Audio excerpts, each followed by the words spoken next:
Yeah, good morning, everybody. My name is Fuluke Oni, and I have just retired from the Federal Ministry of Women Affairs as a Director, Human Resources Management. I intend to go into private practice, and I want to know about emotional intelligence in the private sector. I have been in the public sector all my life, and I'm hoping that I will get some things that will help me in my private practice. Thank you very much. Fantastic. You're welcome. We're happy to have Thank you. you, sir. Thank you. Okay, Mr. Nabot, if I'm right, please unmute from your hand and introduce yourself. All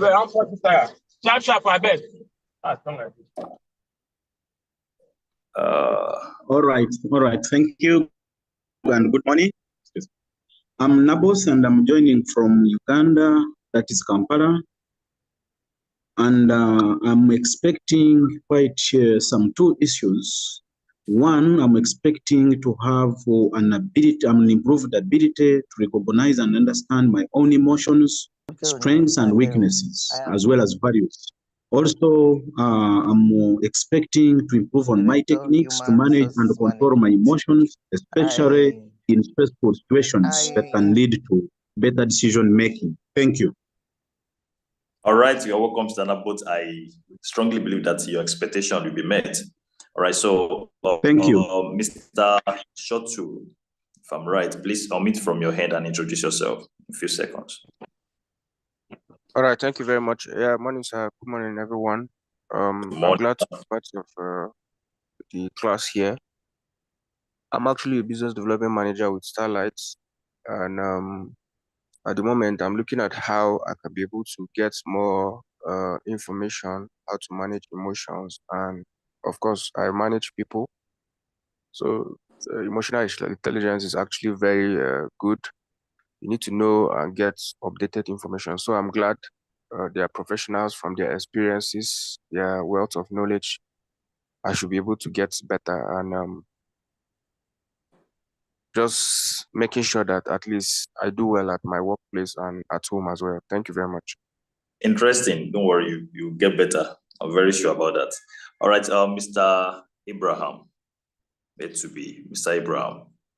Kindly go ahead and introduce yourself, sir.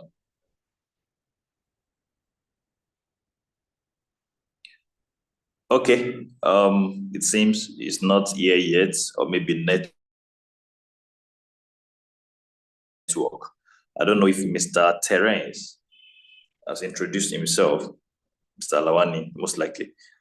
All right, so because of our time, we are presently on YouTube and of course, here on Zoom. Please reach out to some of our colleagues, friends, that they should come and participate in this course. It's very important, so we can learn together going forward. And don't forget to bring out your writing materials as I introduce our HEBU director here in High IPM in person of Dr. Ebruche Banito.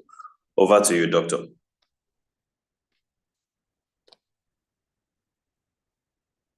Hi, thank you so much, Dami, and thanks to everyone for joining us this morning. My name is Ebruche Banito, and I will be the person to take the first section of this training. That's we'll take the orientation and then we take some questions. In case there are things you don't understand, we'll take the questions and then we'll go to the main course. All right, so in the orientation section, we are quickly going to cover what is expected of us in this class. And then we'll take questions. If you have concerns, if you have questions, we'll take them very briefly. Now, if you're joining us for the first time in IIPM, this is the Integrated Institute of Professional Management. We are an accredited training and certification body, both locally and internationally. We provide quality training and certifications to individuals, to organizations.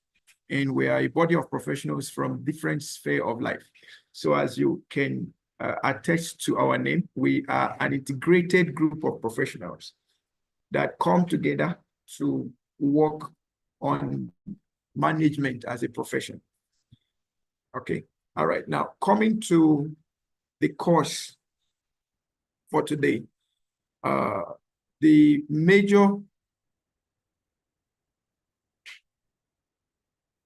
concept of this course is to provide each participant with the practical knowledge and technical know-how on about emotional intelligence. Now, whether you are an engineer, a civil servant, a management consultant, whichever profession you find yourself, emotional intelligence has become the master skill for the workplace of today, especially in this era that artificial intelligence is trying to take over every other thing. Emotional intelligence had become paramount. So core to what we're doing in this program today is to provide the practical insight on what emotional intelligence is all about. We give access to the different domains or competencies of emotional intelligence, which on themselves are different modules. And then we will now have to look at measurement of emotional intelligence and also look at the applications of emotional intelligence in the workplace. Now, this course is a professional online program, and it is available in 2 levels. Please, I will need to understand this. The emotional intelligence as a professional course is available in 2 levels. You have the associate and you have the senior levels. So by the end of this program, while you are having access to a certificate in emotional intelligence for professionals, it also qualifies you, should you wish to become a certified and practicing emotional intelligence expert, this course also qualifies you for that.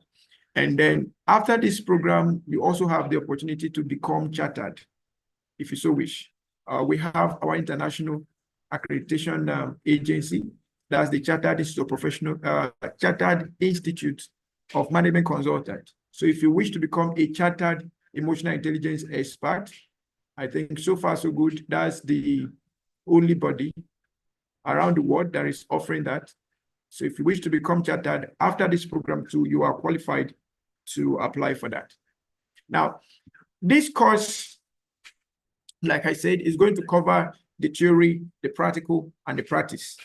The theory, the case studies, and the practice. Okay, the theories, the case studies, and the practice. And we expect that by the time you're done with this course, you would have understood in practical terms what emotional intelligence is, the applications of emotional intelligence, and ways to build your emotional intelligence to be able to become a better leader, a better person, a better husband, a better wife, and a better human being. In the introduction, I pointed out that in this age of artificial intelligence, emotional intelligence is almost becoming extinct.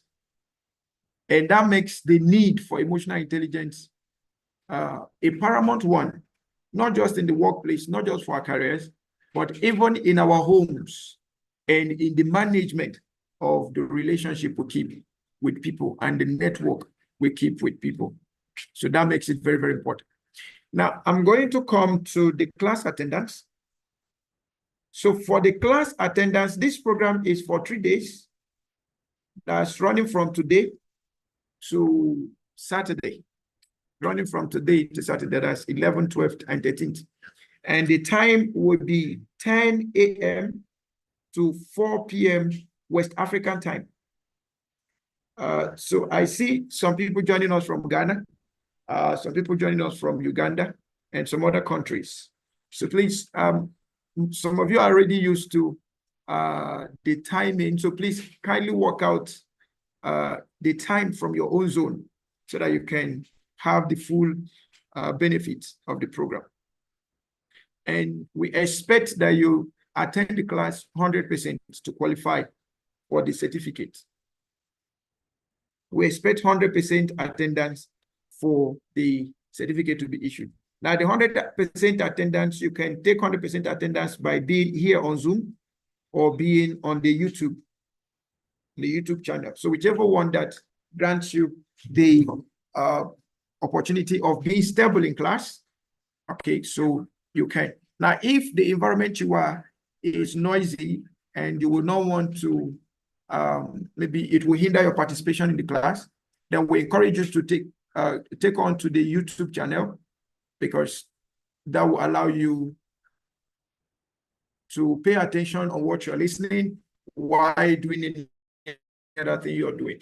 But for Zoom, if you have any form of extra work that mistakenly you might have to unmute or mistakenly you might have to get filtered in, so we encourage you to just stay on YouTube. But whenever you're free to join us on Zoom, you're welcome. So both channels are well open at the moment. Now, next is still on the attendance.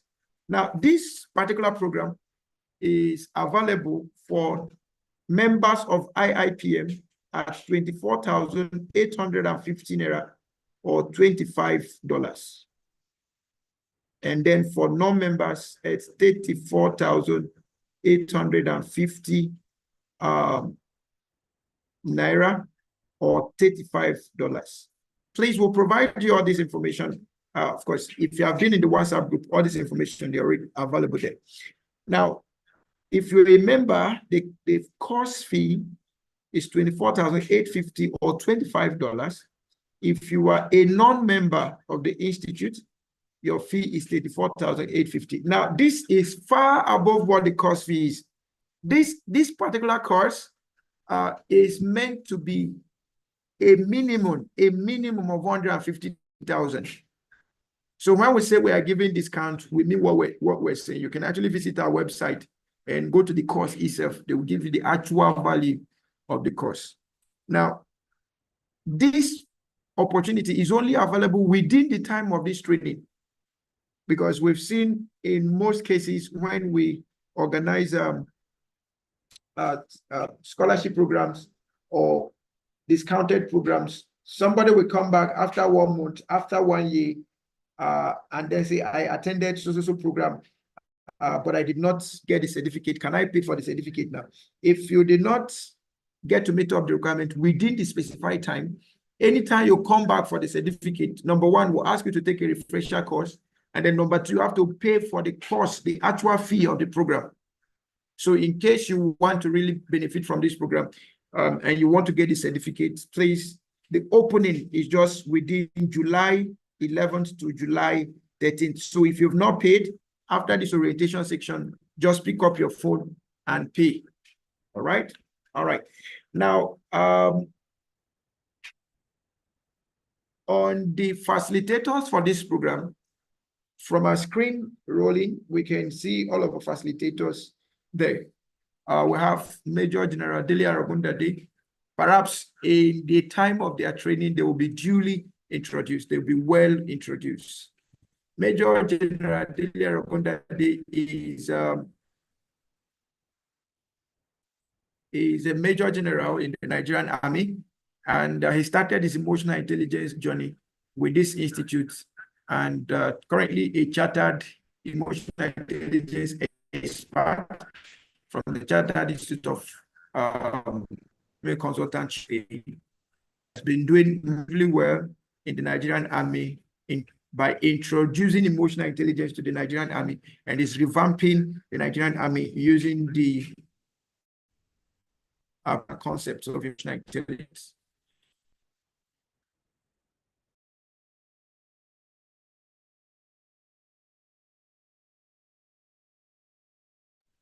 Now we have the second person, who Dr. Ifeoma expert. In fact, if you are in Nigeria and you've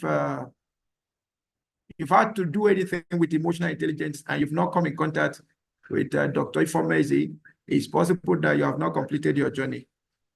Okay, so she is Nigeria's foremost or one of Nigeria's foremost emotional intelligence experts, chartered, and she's also doing greatly well with emotional intelligence, serving as an EI consultant and EI advisor to many organizations, individuals, families as well.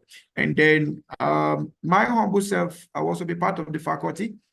By little privilege, I'm also a chartered EI consultant from the Chartered Institute of Management Consultants USA. And I will be part of this whole discussion. So all of us will be sharing our thoughts. Among the team also, we have Damilolo Laniyi, who is also an EI professional, a certified EI, associate EI professional. So he'll be here to guide us in the whole moderation.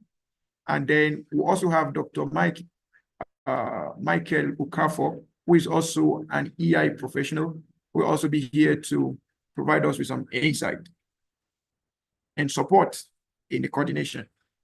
On YouTube, we have Mrs. Temilade Adewumi, who will be there to provide all the support on YouTube. So we have all of our team available all across. And should you have any question, any concern, please feel free to let us have that. Now, we have 7 modules to cover here, and we'll try as much as we can to see how fast we can be. Okay, so this is meant to be a 5-weekend program, but we're trying to compress it in 3 days. So we'll try to see how fast we can be, but not making sure that we're not excluding any major part of this training program. All right. Okay, so this is where we call it a timeout. So if you've not paid for this course, please go ahead and pay. And as the class unfolds, more announcement will be coming by, and then we will proceed adequately. Meanwhile, I have Dr. Ifeoma Eze. I saw Dr. Ifeoma Eze in this section. Perhaps she will also say 1 or 2 things, and then we'll take 1 or 2 questions before we go into the class. Dr. Ifeoma Eze, you're welcome. Please, you can go ahead and say 1 or 2 things before we proceed.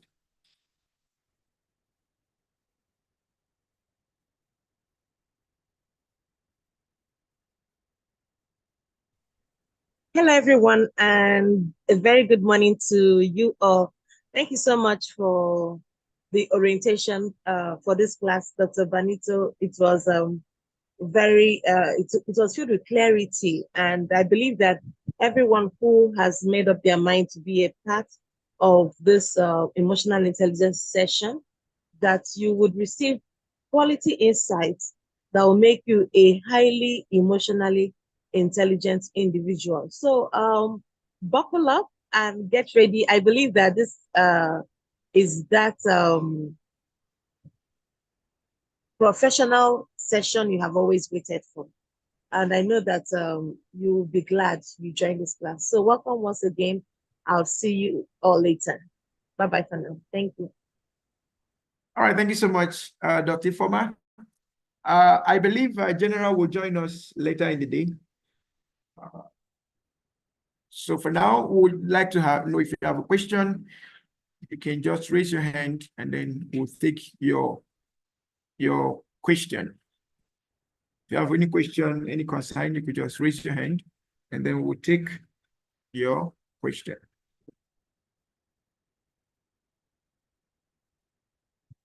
If you have any question,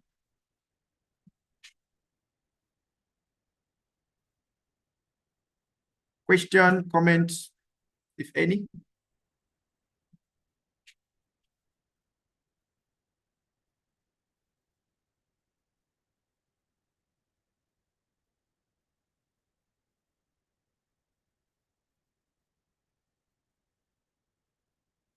Okay, so if there is no question, if there is no comment at the moment, we will take just a 2 minutes recess. And then when we come back, we'll begin the course fully. We'll take a 2 minutes recess. And then when we come back, we'll begin the course fully. Thank you and see you in the next 2 minutes.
All right, welcome back. I trust we are ready for today's program.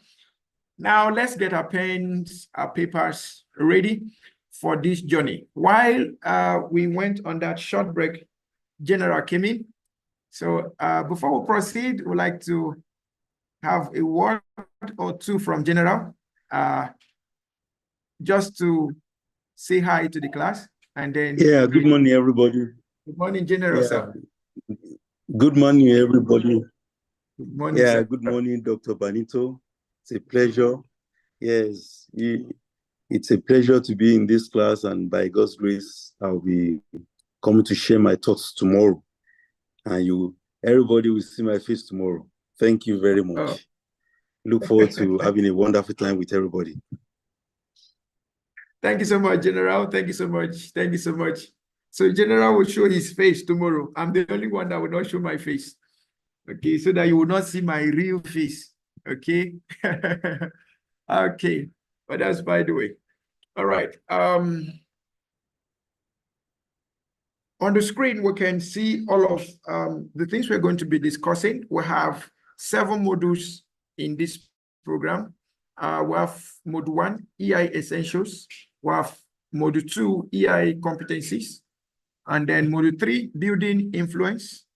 Module 4, Social Intelligence or Social Competence. Module 5, Relationship Management. Module 6, EI Measurement. And then Module 7, EI in Leadership. So these are the 7 modules we're going to be taking in this program.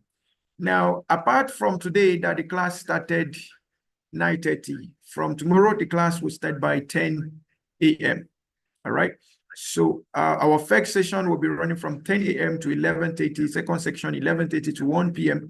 Then we'll have a 1-hour break. That's between 1 to 2 p.m. West African time. And then our last section will be from 2 p.m. to 4 p.m. Our Module 1 will be taken by my very self. Module 2 will be taken by Dr. Ifeoma Eze. Module 3 by Dr. Ifeoma Eze. Then Module 4 will be taken by Major General Dele Arogundade. Module 5 will be taken by Dr. Ifeoma Eze. Then Module 6 and 7 will be taken by my own self. So I have on my time 3 minutes past the hour of 10, and simply means we are due to begin the discussions of today. Why this slide is voluminous, I will try as much as I can to pick out essential things in our discussion. So the Module 1 is going to deal with EI essentials. And I'm going to try my best, because if I try to cover everything in 1 hour 30 minutes, that would be like an impossible task. But I would try to cover the most important aspect. And of course, you can always revisit the YouTube channel to watch the videos over and over again. Okay, all right. Now in the course objectives, the general course objectives for the 7 modules that we're going to be looking at, we have defining emotional intelligence, looking at the history of emotional intelligence, explaining what is emotional intelligence.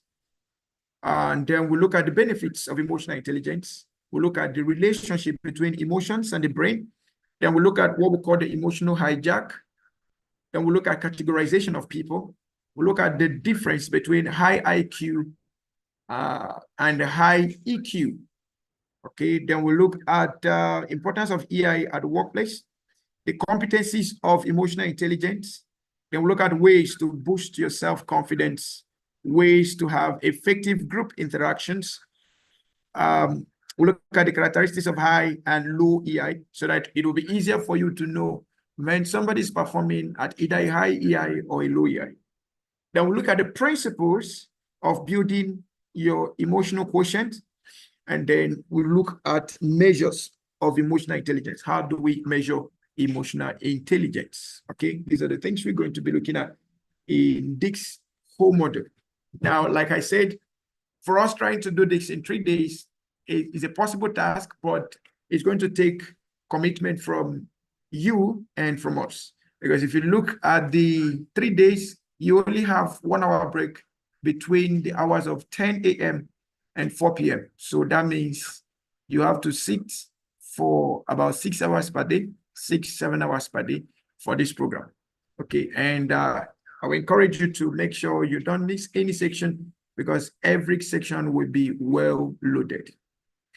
One more time, I'm going to say this for the sake of those that have not made any payment. Please, if you've not made any payment, just note that we can grant you access to this first orientation section, but when we come back, the class will only be available to those who have paid. So in case you've not paid, the coordinator will go ahead and put or post the information about payment in the comment section. The same thing applies to those on YouTube. Please make sure you do the needful so that you can have the full benefits of this program. All right, you have the full benefits of this program. All right, don't just entitle yourself to free programs. Also make sure you get the necessary competencies, right? That's very, very important. Okay, now let's begin. Like I said, for my own section, I have emotional intelligence, mode 1A, mode 1B, mode 1C. So I will try as much as I can to see how to cover all of this in the space of 1 hour, 30 minutes. Now, if I'm unable to cover it within my stated time, I am going to try as much as I can to cover all of my sections before this whole learning exercise is over. All right. Okay, so mode 1, introduction to emotional intelligence. Now, before I go on from YouTube through to Zoom, I would like to know, in your own view, what is emotional intelligence? In your own view, what is emotional intelligence? Emotional intelligence, what is it? Let's interact a bit. The microphone is open. You can just unmute and let's hear from you. I'll give 2 minutes for this interaction so that we can have a feeler of what our knowledge level is. What is emotional intelligence? If you were to describe emotional intelligence in your own words, how will you define emotional intelligence?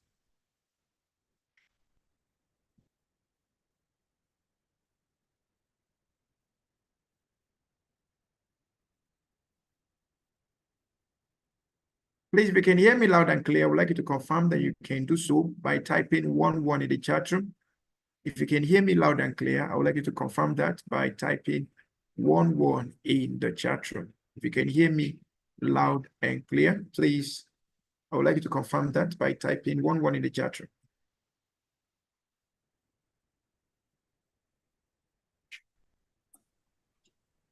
Okay, can I speak, sir? Yes, please go ahead. Okay, thank you so much, sir. In my own understanding, emotional intelligence is Can you introduce yourself? Can you hear me, sir? Yes, kindly introduce yourself, sir, then you proceed with your comment.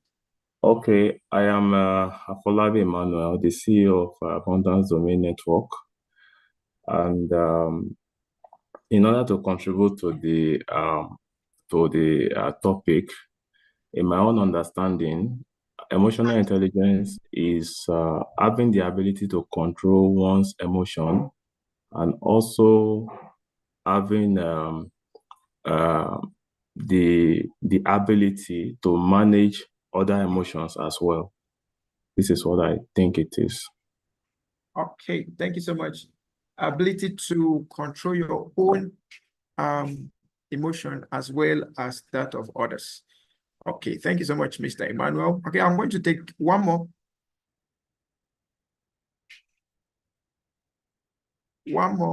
Okay, from Terence Lawani said emotional intelligence is a heightened awareness of oneself and people around them, interactive and engagement situations. All right, interactive and engagement situation. All right, thank you.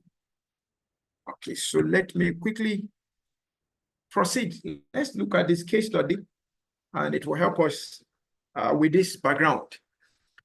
Helen Anakov works as the Vice President of Human Resources at Fortune Incorporated. She had been working with Kinship Incorporated previously, a competitor of Fortune. Helen notices that though the leaders at Fortune are intelligent and experienced, they have failed to make any considerable enhancement to the performance and motivation levels of the employees at Fortune. Despite of having intelligent and bright leaders as well as employees, Fortune is dragging behind several of its competitors, including Kinship Incorporated. Fortune has a horde of employees together with its leaders who have an impressive work profile and academic background. However, Fortune still suffers from good performance levels and employees lack motivation. Employees also do not share a good rapport with each other and their leaders. Helen starts comparing her current organization, Fortune, with her previous organization, Kinship. She finds that there are several similarities between the two organizations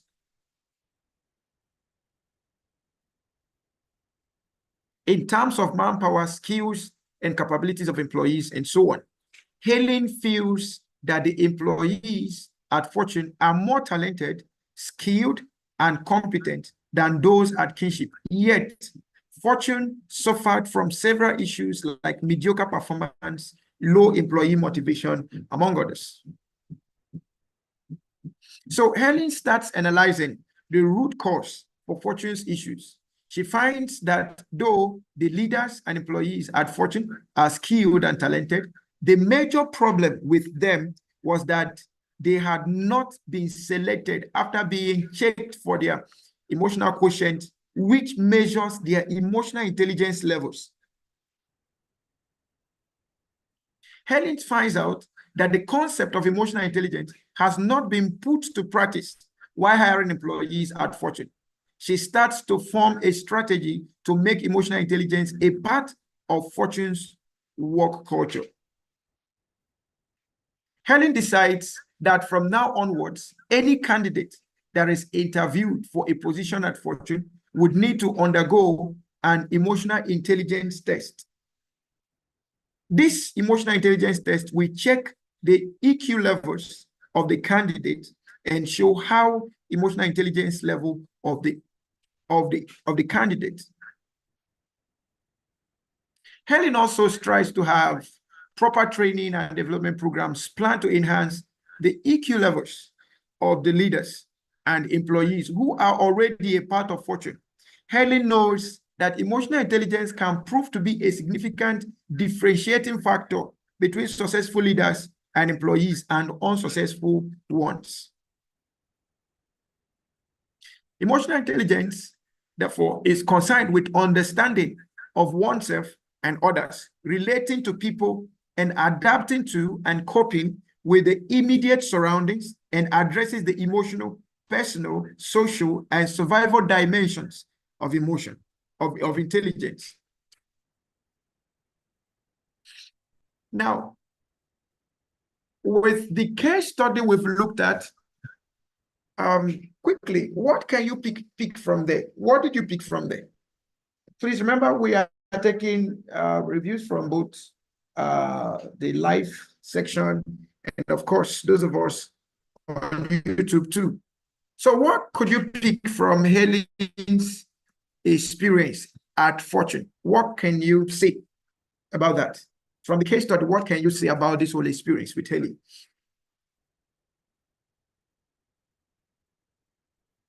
Please feel free to unmute and let's hear from you. The whole world, everyone we know is in danger. Yes, it is. So off you go. Hey, you know what?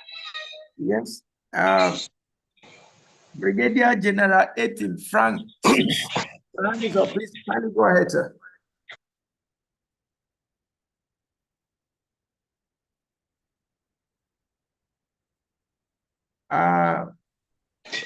Can you hear me? Yes, sir, we can hear you, sir. Okay, now from what I have picked, my name is Brigadier General Frank Etim, retired. I tend to understand from your case study that most senior officers in the HR department are insensitive to the feelings and emotions of the junior staff. From my little experience, the moment somebody becomes a head of HR, he doesn't actually care what happens to the staff under him. And this brings about low productivity, both emotionally, both their job-wise, their profession, their own personal reaction to issues in the office. For instance, now, workers have not been paid on time, and you tell the HR, sir, look at this thing. He will just tell you, I'm coming. You will just walk away. How do you expect the workers to feel? These are human beings. Every human being has emotions. Let's not forget about that. There might be your driver, your cook, they have emotions. And if we are not careful to understand their emotions, we'll lose everything we know about emotional intelligence, because these things are better practiced than just talked about. Thank you. Thank you so much. Thank you so much, General, for sharing your thoughts on that. Thank you so much. Okay, can I get one more fill-up on this Helen's experience? Just one more, and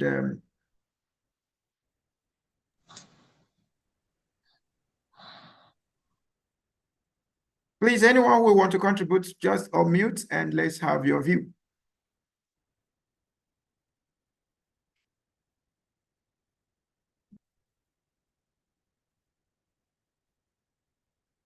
Okay, so if there is no further contribution, I think I will just proceed.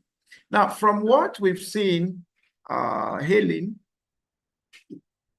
her current organization fortune from the previous one, the analysis showed that, yes, where she's coming from compared to where she is, Fortune has more talented leaders, more skilled leaders, more certified leaders, people that by default they should be performing. But unfortunately, the report shows that Fortune had a mediocre performance and employee motivation was poor, which affected everything about Fortune. Compared to Kinship, where she felt they were a little less than Fortune. But because of the fact that the staff at Kinship had more, or they were emotionally intelligent, their performance became better. The work environment became safer. Productivity became higher.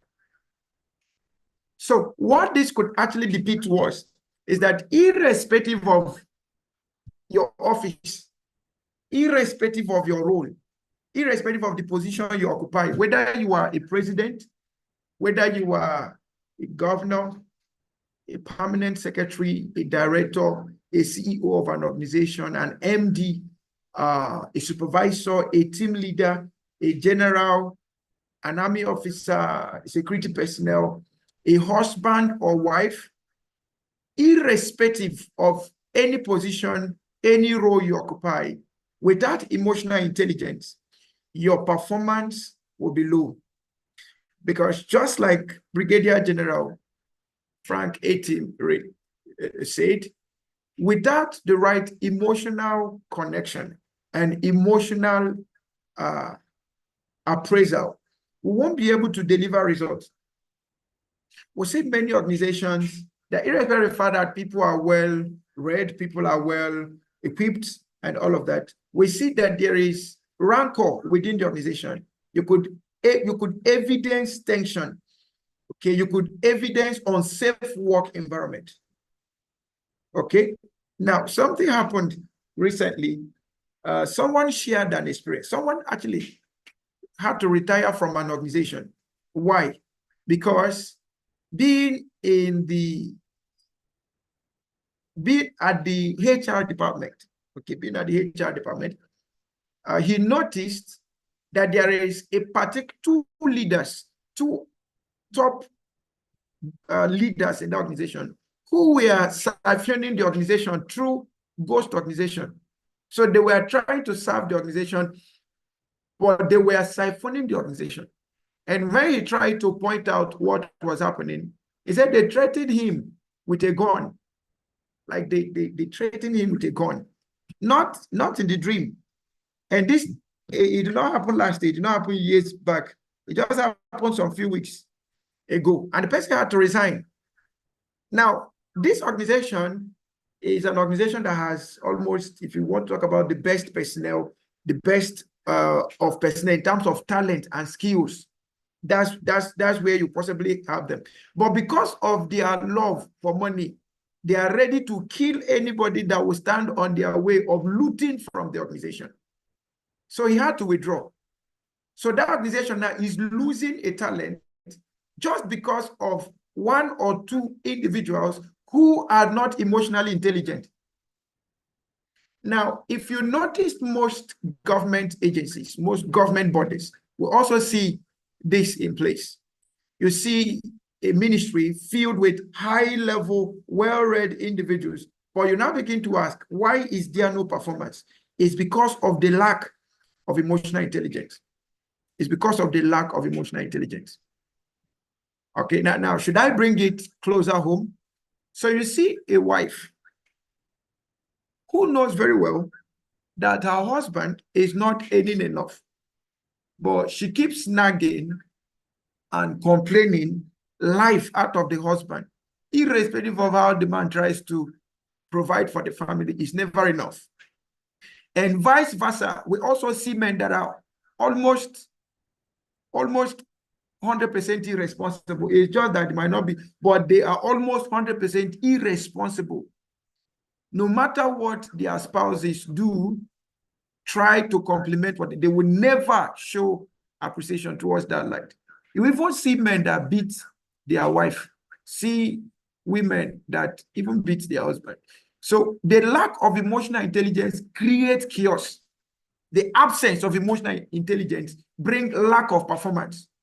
So whether it is public sector, private sector, schools or homes, emotional intelligence is a needed skill. Okay, is a needed skill, and you cannot run away from it.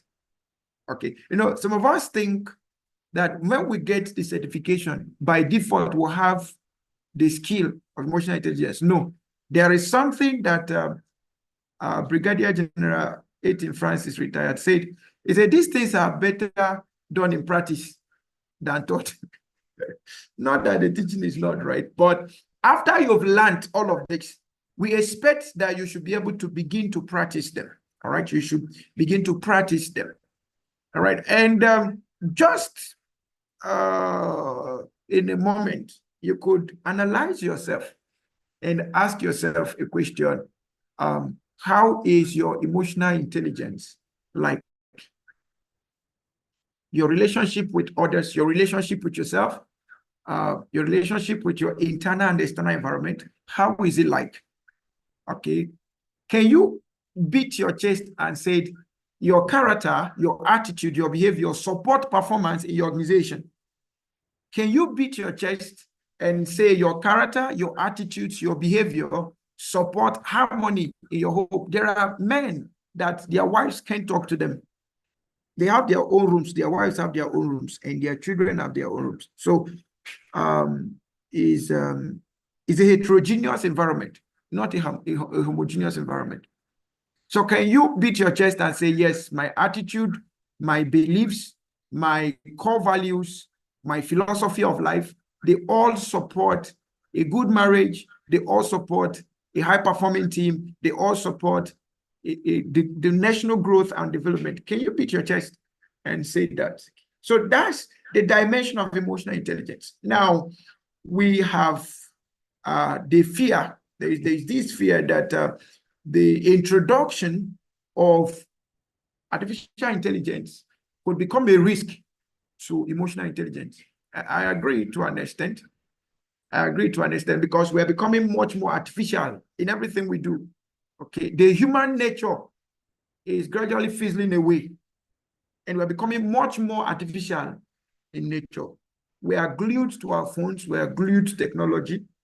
Everything we want to ask, we ask technology and they give us an answer. And anything they tell us to us is true.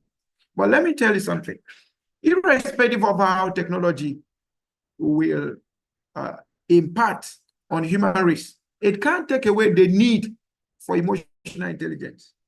If we take away emotional intelligence, I tell you the truth, we'll have wars upon wars, chaos upon chaos, fight upon fight, conflict upon conflict. So without emotional intelligence, we are almost in the brink of doom.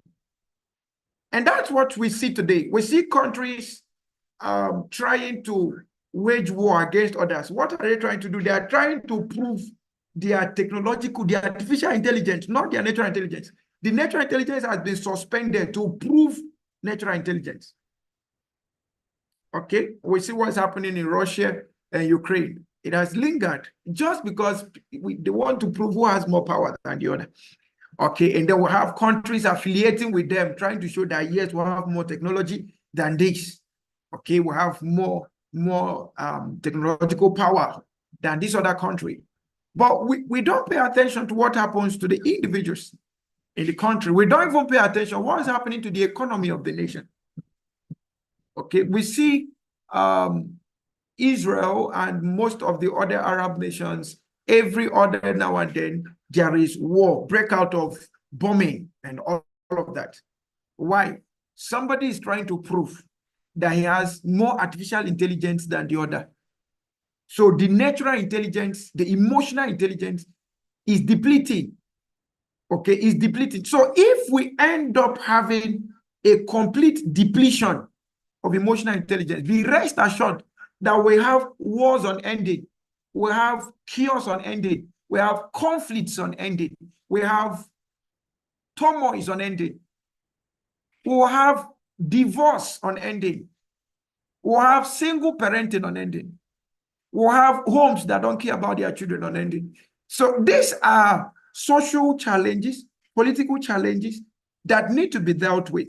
If we don't meet the social need of man and we decide to focus on other needs, okay, we understand that social needs are basic. If we don't deal with the basic needs and we allow ourselves to come up with whatever way we want to deal with our problems, maybe technologically or what have you, we'll end up having problems upon what? Upon problems. While we understand that there is good to technology, we should not allow technology to replace the essence of our existence as individuals. Let us not allow technology to use us. We are meant to use technology, not technology using us. That is where the problem is gradually tending to. We have people being used by technology, not using technology. When our abilities to think rationally is suspended because we want to prove the power of our technology, technology is using us. We are not using technology. When we are glued to our phones 24/7, technology is using us. We are not using technology.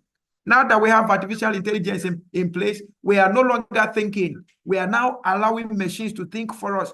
Technology is using us. We are not using technology. So we need to be conscious of these things. Okay. I think it was Dr. Kenya that was speaking. Was it on Tuesday? Yeah. We had a section on jobs and all of that. And then he said something. He said he was having an interview, an online interview for recruitment. And then for any question he asks this young lady, the young lady will put the question on ChatGPT and then copy the question, copy the answer and send to him. So at some point when he saw the way the discussion was going, he noticed some similarities. If you're used to artificial intelligence, especially generative AI, you will know that there are things that are common to those machines, right? So he noticed that there are things that are, this is generated by artificial intelligence too. And he asked the lady, are you using ChatGPT to respond me? And the lady, trying to be honest enough, said yes.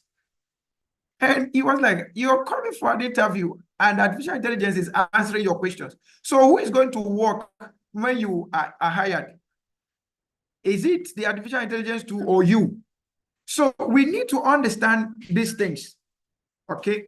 I think in one of our artificial intelligence class, I talked about a case where someone submitted a CV, a resume that was generated by ChatGPT, and then the interviewers were able to identify that, yes, this is ChatGPT. And while they were trying to find out from the person, why did you use ChatGPT? The person got angry and left. Now, he lacks emotional intelligence, but he has artificial intelligence. Because he lacked emotional intelligence, he felt they were trying to embarrass him. And he got angry, disorganized the place, and left. That is a display of lack of emotional intelligence. But he had a display of artificial intelligence. The artificial intelligence robbed him of the opportunity that emotional intelligence would have provided for him. So there should be a balance. There should be a balance between artificial intelligence and emotional intelligence. And I believe as we proceed in this course, we will get to understand that. Now, let's quickly proceed. From the case study we reviewed, Helen now knows that higher levels of emotional intelligence can contribute to a better performance in several areas, such as change management, self-awareness, collaborative or participative management, straightforwardness and composure, making people comfortable and putting them at ease, whether it is in the workplace or any other place you find yourself. Now, building employee relationship, this emotional intelligence is important in building employee relationship, persistence in achieving set goals, decision-making, conflict resolution, proper balance between personal life and work. Okay? Therefore, you can understand that emotional intelligence plays a crucial role in the personal as well as professional success of a person. It plays a crucial role. Now, there is this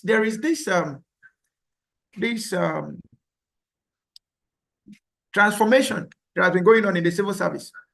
The persistence of government to ensure that every staff get to professionalize. Okay, and that is very, very important. You know, few weeks ago, I was in a meeting and I was discussing, I said, everybody is talking about minimum wage. How come nobody's talking about productivity? Now, let me shock you. Government is not a dummy. Government is a body of very intelligent people. Okay, very intelligent people. Now, to you, you're looking for, or to the employees, they are looking for minimum wage. To government, they are looking for productivity and performance, right? Productivity and performance. The employees are interested in minimum wage, an increase in salary, increase in welfare and the likes. Government is interested in productivity and performance. Government is tired of borrowing money to pay for lack of performance and productivity. Government is tired of borrowing money to pay people that are not productive, people that are not performing. And we'll see that so much in the public sector. Now, when the public sector, the head of service in Nigeria, Office of the Head of Civil Service of the Federation, came up with this strategy they call FC, Federal Civil Service Strategy and Implementation Plan. And one of their core values there, or one of the core things they are pursuing is performance, right? Performance management. Now, when this minimum wage came up, my dialogue and my argument is, before we talk about minimum wage, we should also talk about minimum productivity that will, or minimum performance that will correspond with the minimum wage. I don't know whether you understand me. There should be expected minimum performance or minimum productivity to be able to say, yes, this is equivalent to a minimum wage. Now, government has tried their best to negotiate, but they are now using the FCIP to create differentiation. Now, what have they done? Everybody must professionalize. Let's even have a proof of assurance that these people are competent. Let's even have a proof of assurance that these people have the necessary skills, they have the necessary behaviors.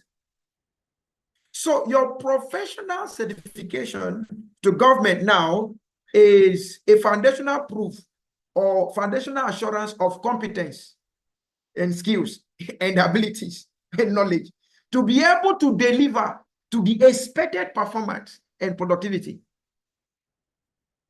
Dr. Ifeoma sent me a a message this morning, early this morning, and I think that was a newspaper headline.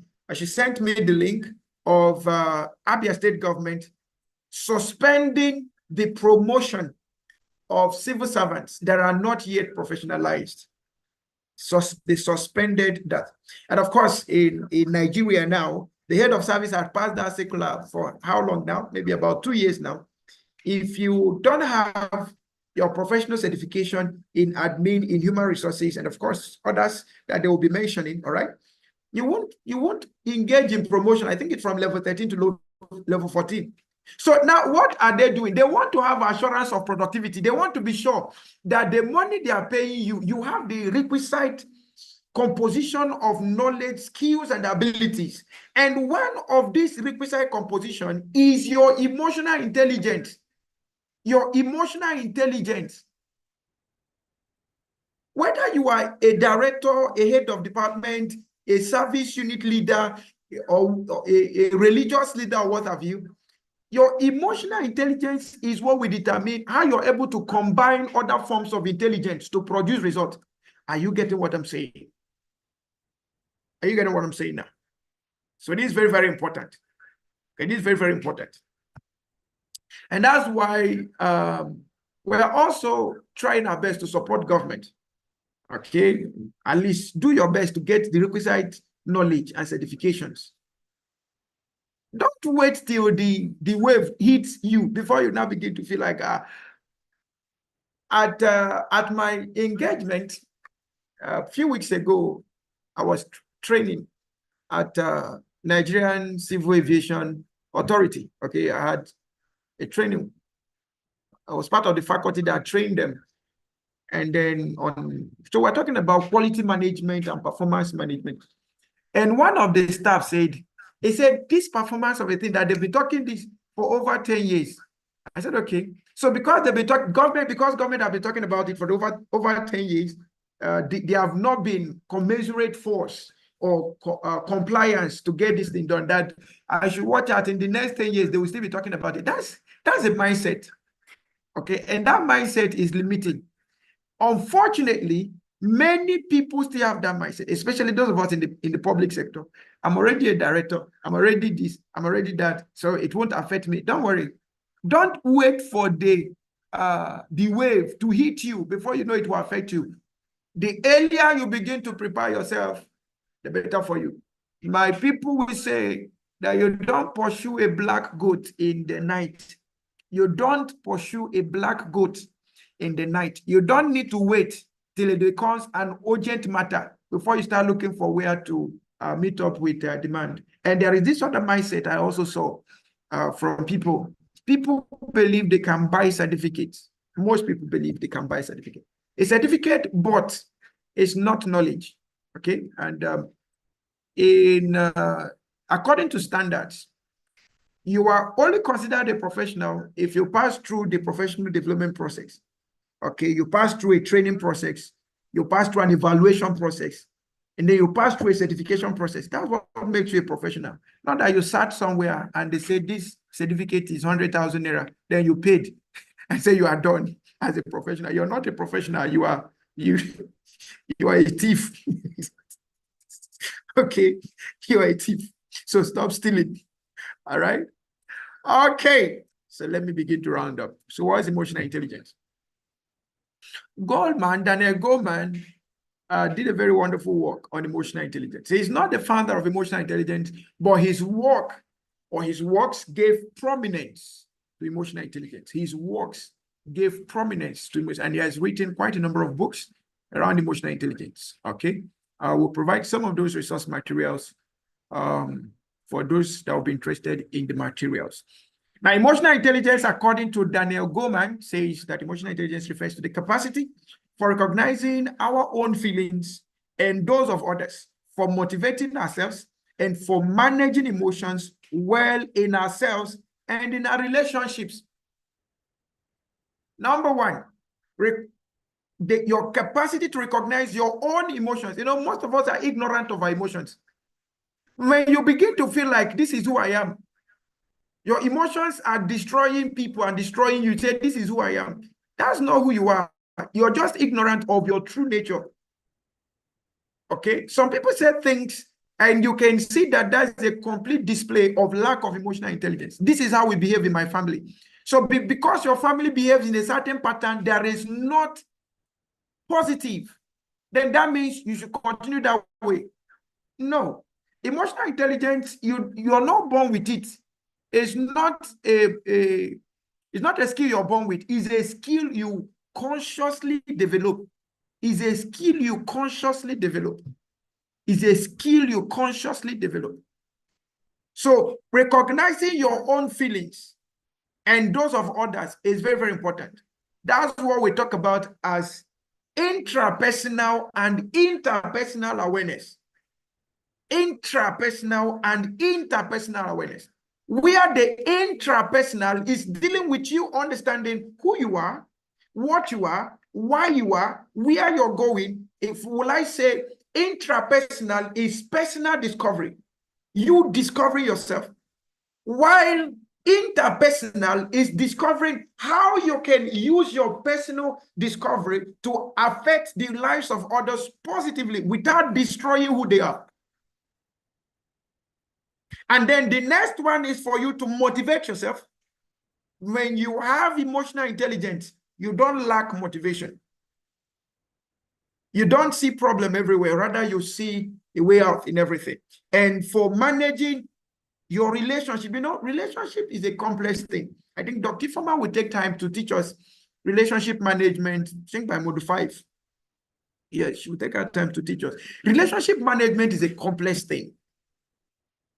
Relationship management is a complex. I'm of the opinion, and I believe, that relationships well nurtured, quality relationships, they will give you things that money will never give to you. And I think recently I saw such a thing on General's Facebook. I saw he wrote something like that. The relationship will give you what money cannot give you. So relationship management is something that is big and wide. Have you wondered why banks changed from account officers to relationship officers? Have you ever wondered why? Have you ever wondered why organizations are moving from customer service officers to customer relationship officers? Have you ever wondered why? These are management evolutions that are working to synchronize with the realities of today. Okay, with the realities of today. All right, so that is very, very, very, very important. Okay.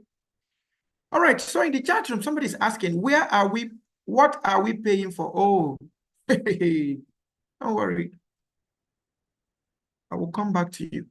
Now, a brief history of emotional intelligence. I will do that very fast. Like I said, Daniel Goleman is not the original owner of the initiative about emotional intelligence, but his works had promoted emotional intelligence. So starting in the times of 1900s up to the 1950s, we see emotional intelligence coming into play. In the 1900s, we saw the IQ of Alfred Binet, which begins administering of IQ tests to French children for testing intelligence. But this time around, not just intellectual intelligence, but testing the social intelligence.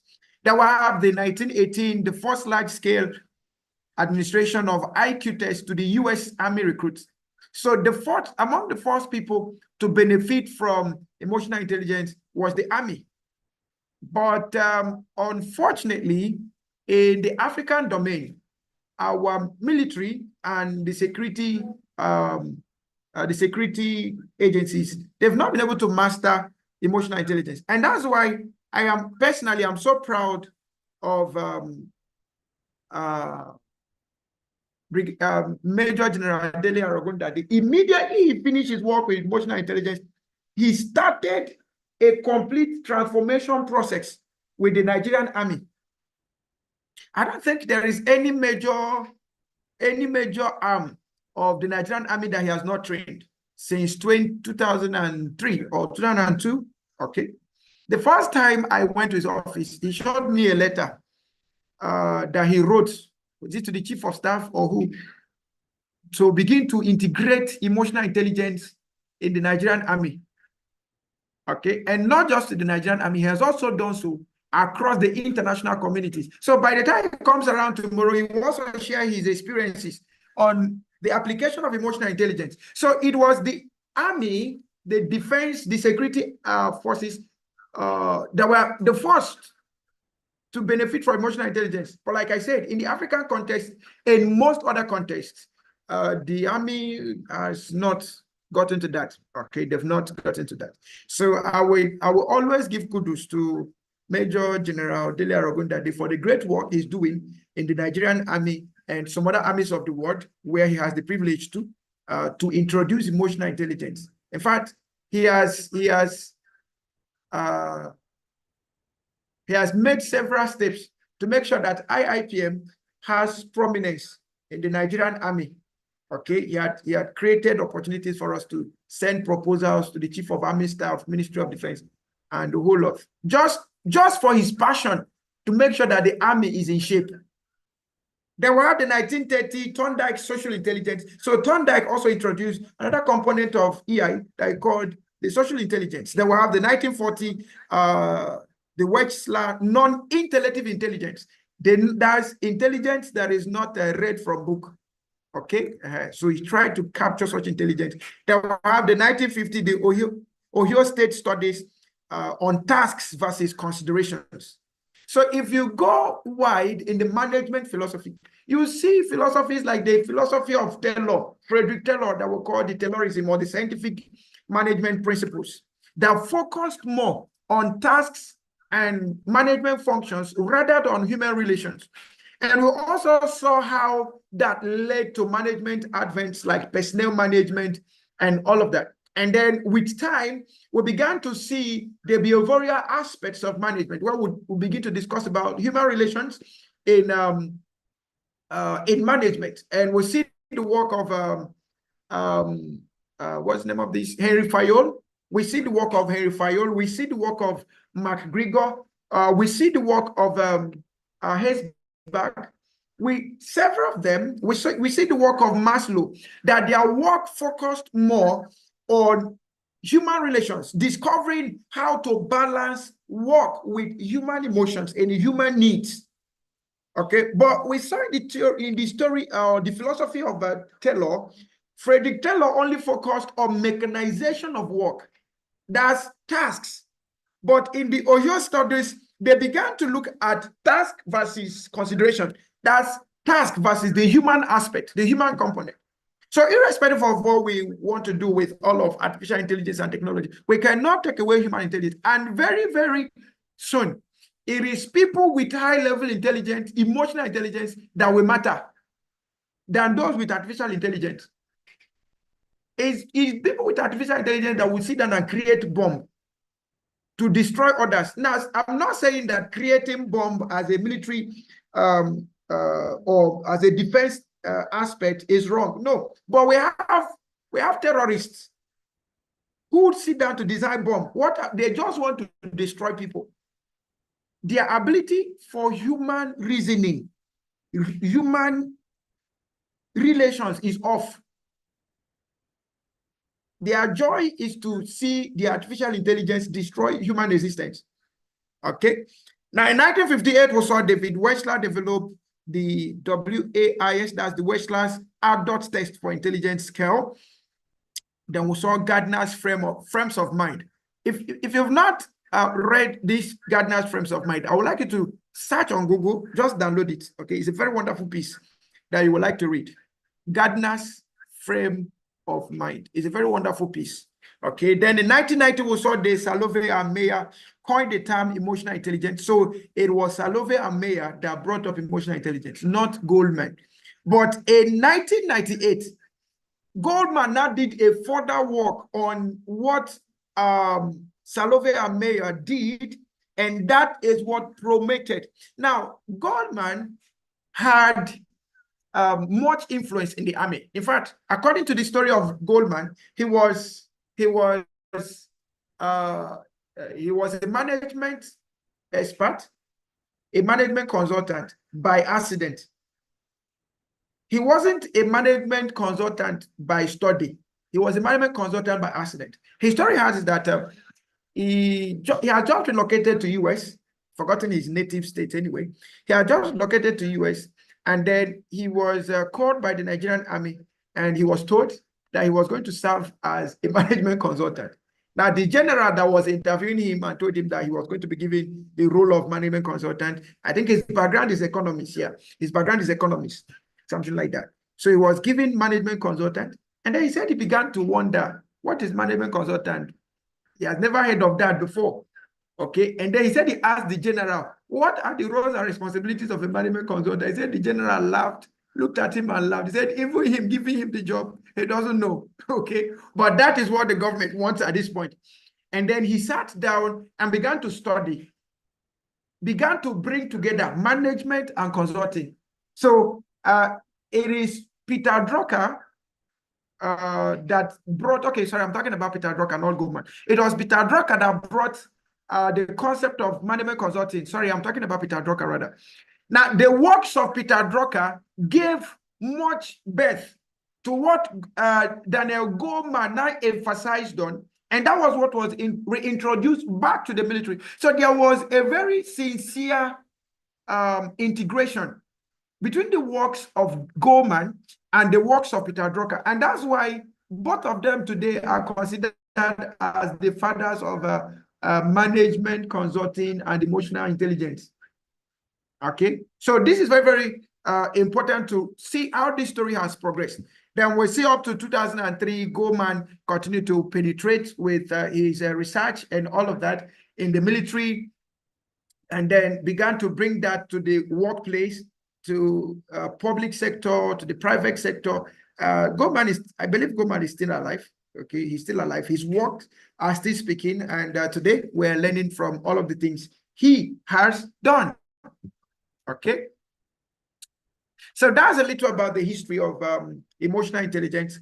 Now, quickly, we'll look at what is emotional intelligence. Now, before I go there, do I have any question, any comment, any contribution? Please, if you have any, feel free to let me know, and I will take that in a moment. Now, somebody asked the question, what are we paying for? Okay, if you're in this class and you don't know that this class is not free, then I don't know where you got your information from. Now, this course is, we're giving you this first day to attend for free, okay, because we just opened it up for everybody. Now, the class is 24,850 naira for IIPM members, and then 34,850 naira for non-IIPM members. So if you're an IPM member and you're coming for this course, your fee is 24,850 or $25, or 34,850, $35 for non-members. So the person that asked the question, what are we paying for? You're paying for the course. It's not a free program, please. The program is not a free program. However, we're giving you the privilege to attend the first day for free, but the program is not for free. All right? I hope that answers the question. Okay, any comment, contribution? Let me deal with that. I also want to take this time to appreciate all of the directors here. I saw Dr. Mrs. Folukwe Uni. Okay, I think she just retired as the Director of Human Resources from the Federal Civil Service. She retired July 4th. So congratulations to her. And then we have the Director of Revenue at Ministry of Finance, Mrs. Noyelum Constance. Thank you for coming. All right. And quite a number of other directors I may not be able to know just by looking at so I'm talking about those I know. Okay, all right. Okay, to all our fellows present, thank you. I see Mr. Ogun Makiwa, that's from Just Electricity Distribution Authority. It's the electric distribution company, rather. Just electricity distribution company. He's one of the heads there. I believe he's still a head. All right. So thank you to everyone for coming.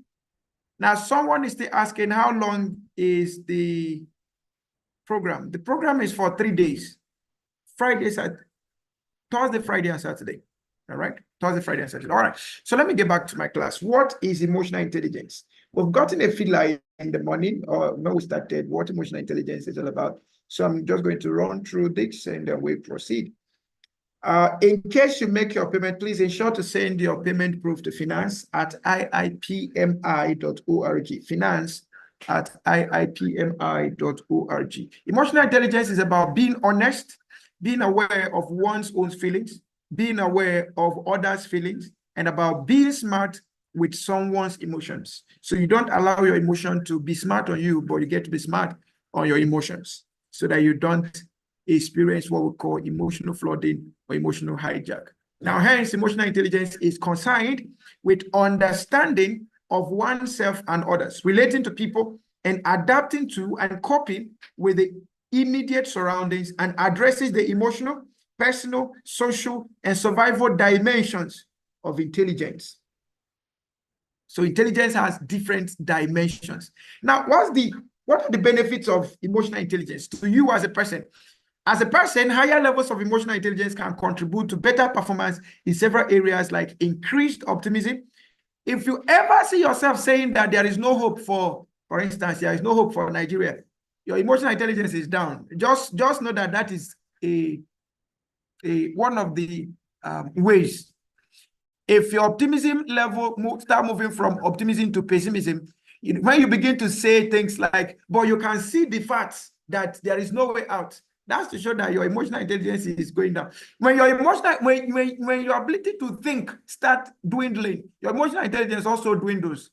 Emotional intelligence, high levels of emotional intelligence facilitates your brain. We should look at the relationship between the brain and the emotions. Without the right emotions, your brain will not think. Your brain will become rotten. So the right emotions promote inspiration. The right emotions promote the right creativity. Okay, in the advanced levels of this class, we'll deal with proactive thinking, critical thinking, and creative thinking. And we'll see how emotional intelligence can lead to innovations, can lead to inventions. So without emotional intelligence, your optimism will be low. And when your optimism is low, your performance will be low. And when your performance is low, you will lack favor. You will become a rejected person. Most people that are rejected is because they lack emotional intelligence. Okay, and you don't want to find yourself in that quagmire. Now, another benefit of improved emotional intelligence is that there is effective leadership skills. If you want to get promotions with speed, work on your emotional intelligence. Let emotional intelligence be a core focus for you. I'm not saying work on your emotional intelligence by getting certificate. No, I'm talking of practically being conscious about working on your EI, on your emotional intelligence. It will be so shocking to you that leadership positions will come to you by default. Even when you run away from it, people will say, no, there is not a better person than this person. Why? Because you have displayed high levels of emotional intelligence. And you're not displaying that because you want to have a show. No, it's because it's a nature in you. So you have to work emotional intelligence to become a nature in you. That will also have it helping with better change management. Change is a constant. You cannot change change. Change is what? Is a constant. Change is what? Is a constant. He said the only thing that cannot change is change, right? We keep hearing things like that. The only thing that cannot change is change. But one thing that EI does is that it gives you a better mindset on how to manage change. It gives you a better mindset. Don't ever, I think it's in one of the sessions too, when we look at self-motivation, don't ever talk down on yourself. Don't ever give. There's what we call metaphysics, okay? Even if you don't believe in the spiritual laws, We still have natural laws that have natural implications. So when you look at things like metaphysics will tell you in simple terms that whatever thing you desire, it comes to you. Whatever thing you say, that's what you get. So when we say what, they are not just lost. They are found in an environment where they are incubated, refined, and returned back to you. So we need to manage our mindset to be able to get the right result.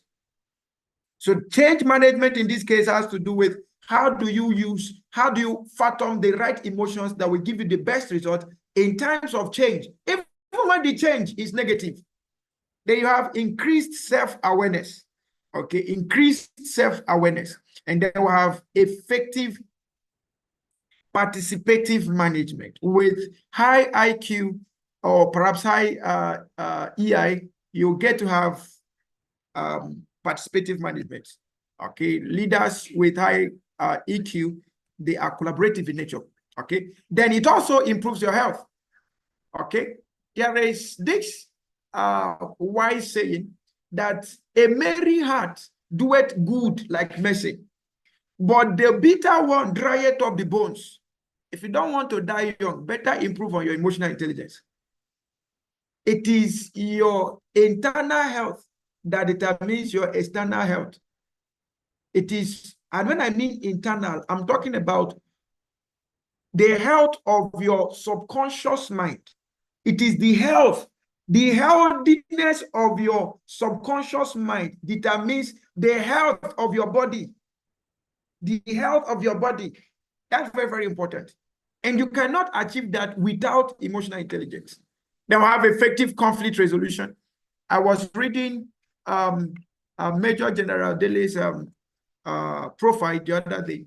I think it was yesterday. And I saw how he used emotional intelligence to settle conflict, international conflicts, where he had the privilege to work in international forms or international activity assignments. He had to use, he explained how he used emotional intelligence to resolve conflict, long lingering conflict between countries. He was able to resolve it with what?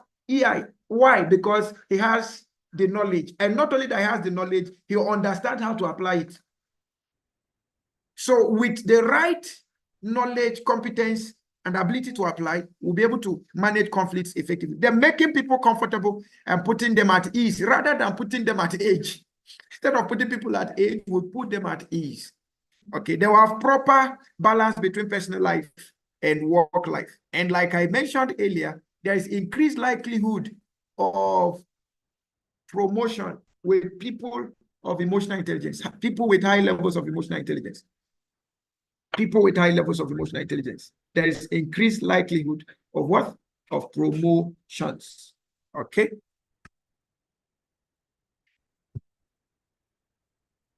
Then we also have straightforwardness and composure. So we can talk about integrity. So emotional intelligence places you as a person of integrity. They will have improved communication, building employee relationships, persistence in achieving set goals, and then effective decision making. These are areas that emotional intelligence will improve you on if you choose to become a better EI person today. They have greater success in career, stronger personal relationships, increased self-confidence, better problem solving, effective human resource analysis. Yes, Brigadier General Etin Francis retired made mention of something. He said, when someone becomes head of HR, they now become demigods. Okay, if you're a HR person and you don't have EI skills, then you will end up building people as machines. And the funny thing is that they will stand against you. One of our fellows, who is the head of training in a particular ministry, was sharing with me some time ago. He said their director of human resources, that the woman is on fire. And I said, what happened? He said the woman brought up some things, and then she did it without the consent of their cooperative union. Okay, their cooperative. So the cooperative is the one fighting her, not even the staff. So the things she did affected the staff, and she's not willing to back down, and she's not willing to even call for interaction. Okay, what is happening? She's not ready to collaborate. The situation lingered until the woman was suspended. Okay, she was suspended. My people will say, you know, I've told you, this is the second thing I'm telling you my people say now. My people will say, my people are wise people. They will say that when one person cooks food for the crowd will finish the food and we will look for more. But when the crowd cooks food for one person, that person can never finish the food. And that is EI in place.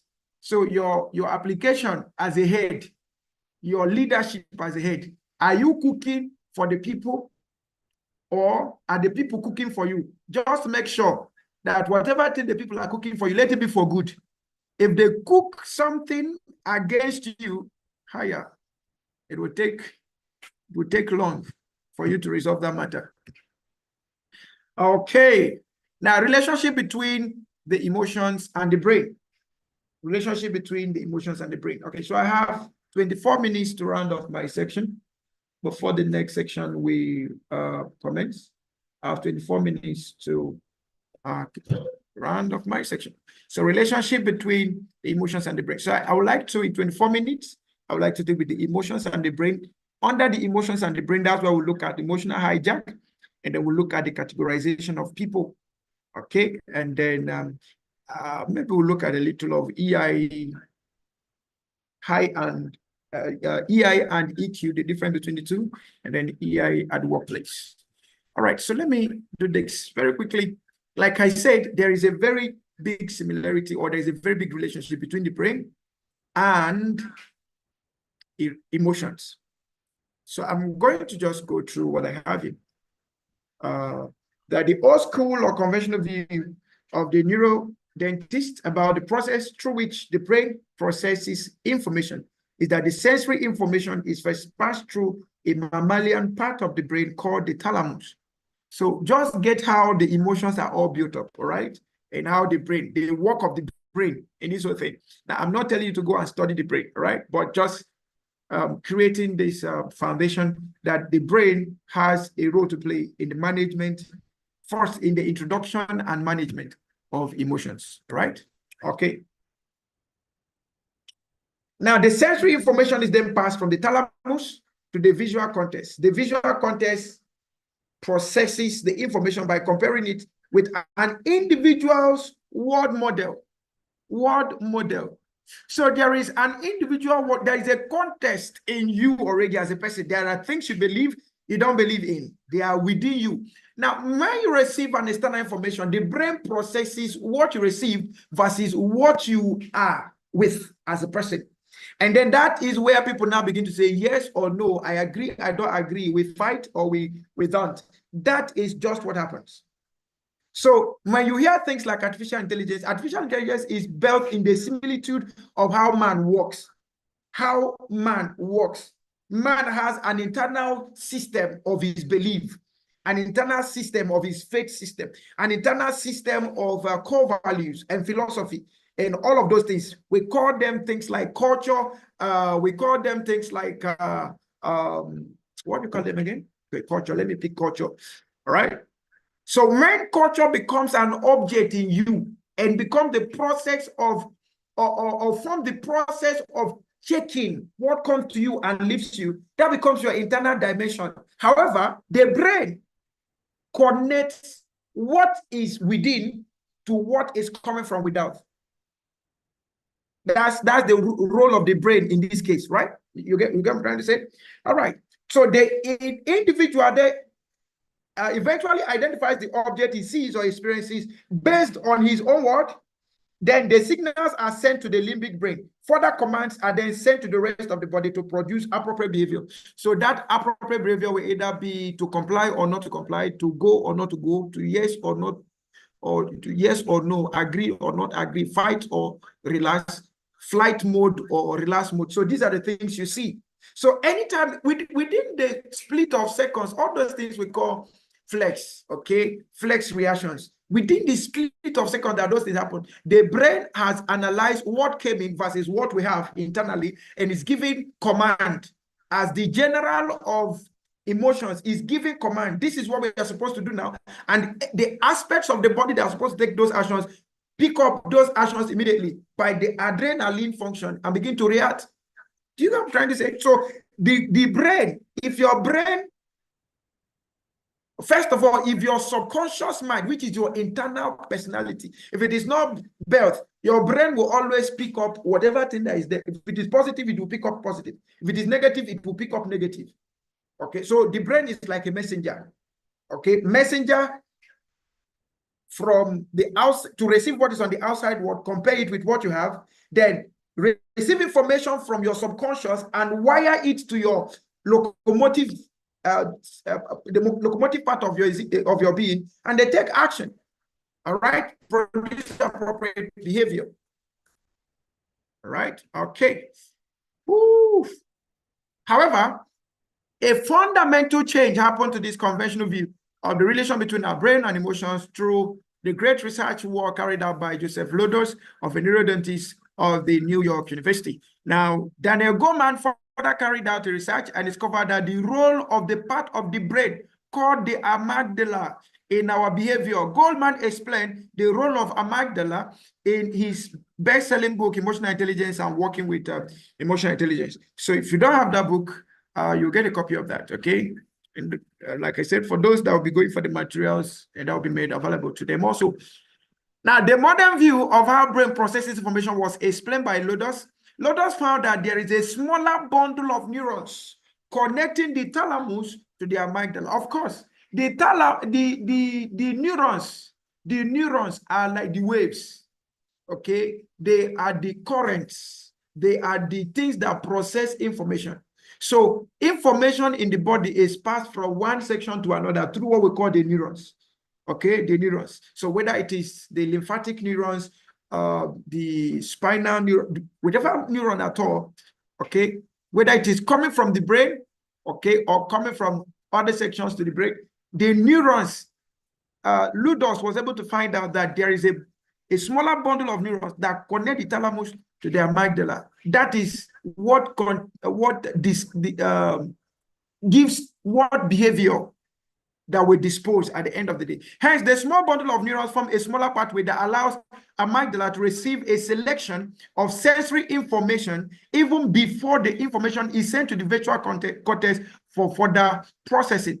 So the amygdala receives information and formulate a quick response much before and quickly than the rest of the brain has processed the situation and has delivered its appropriate response. This modern view of the working of the brain without with our emotions can explain what we call the fight or flight behavior.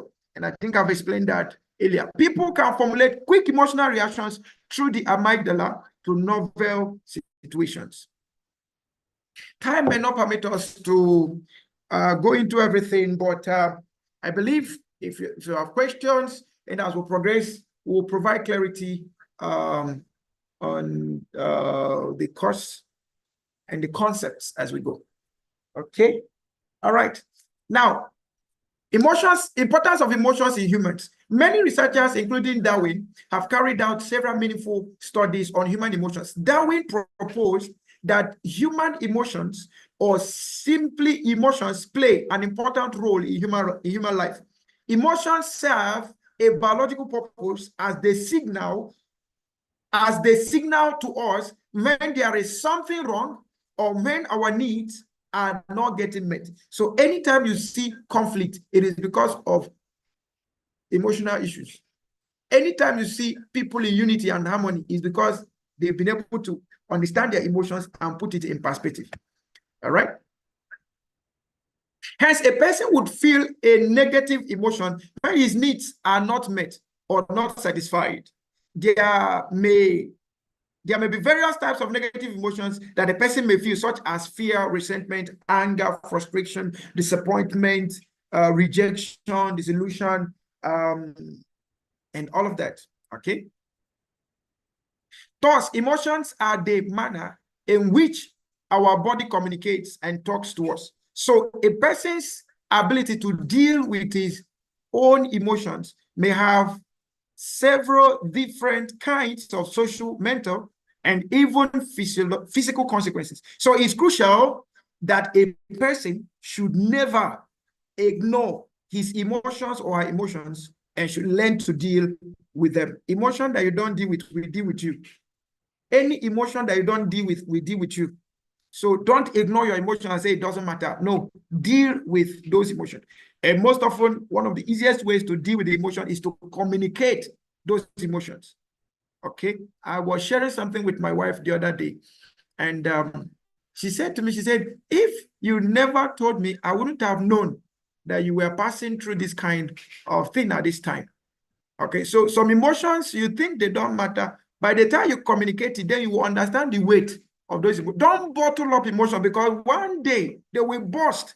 And when they burst, they will break you and break the people around you. And that becomes a hazardous emotional hijack or emotional flooding. We don't want it to get to that point.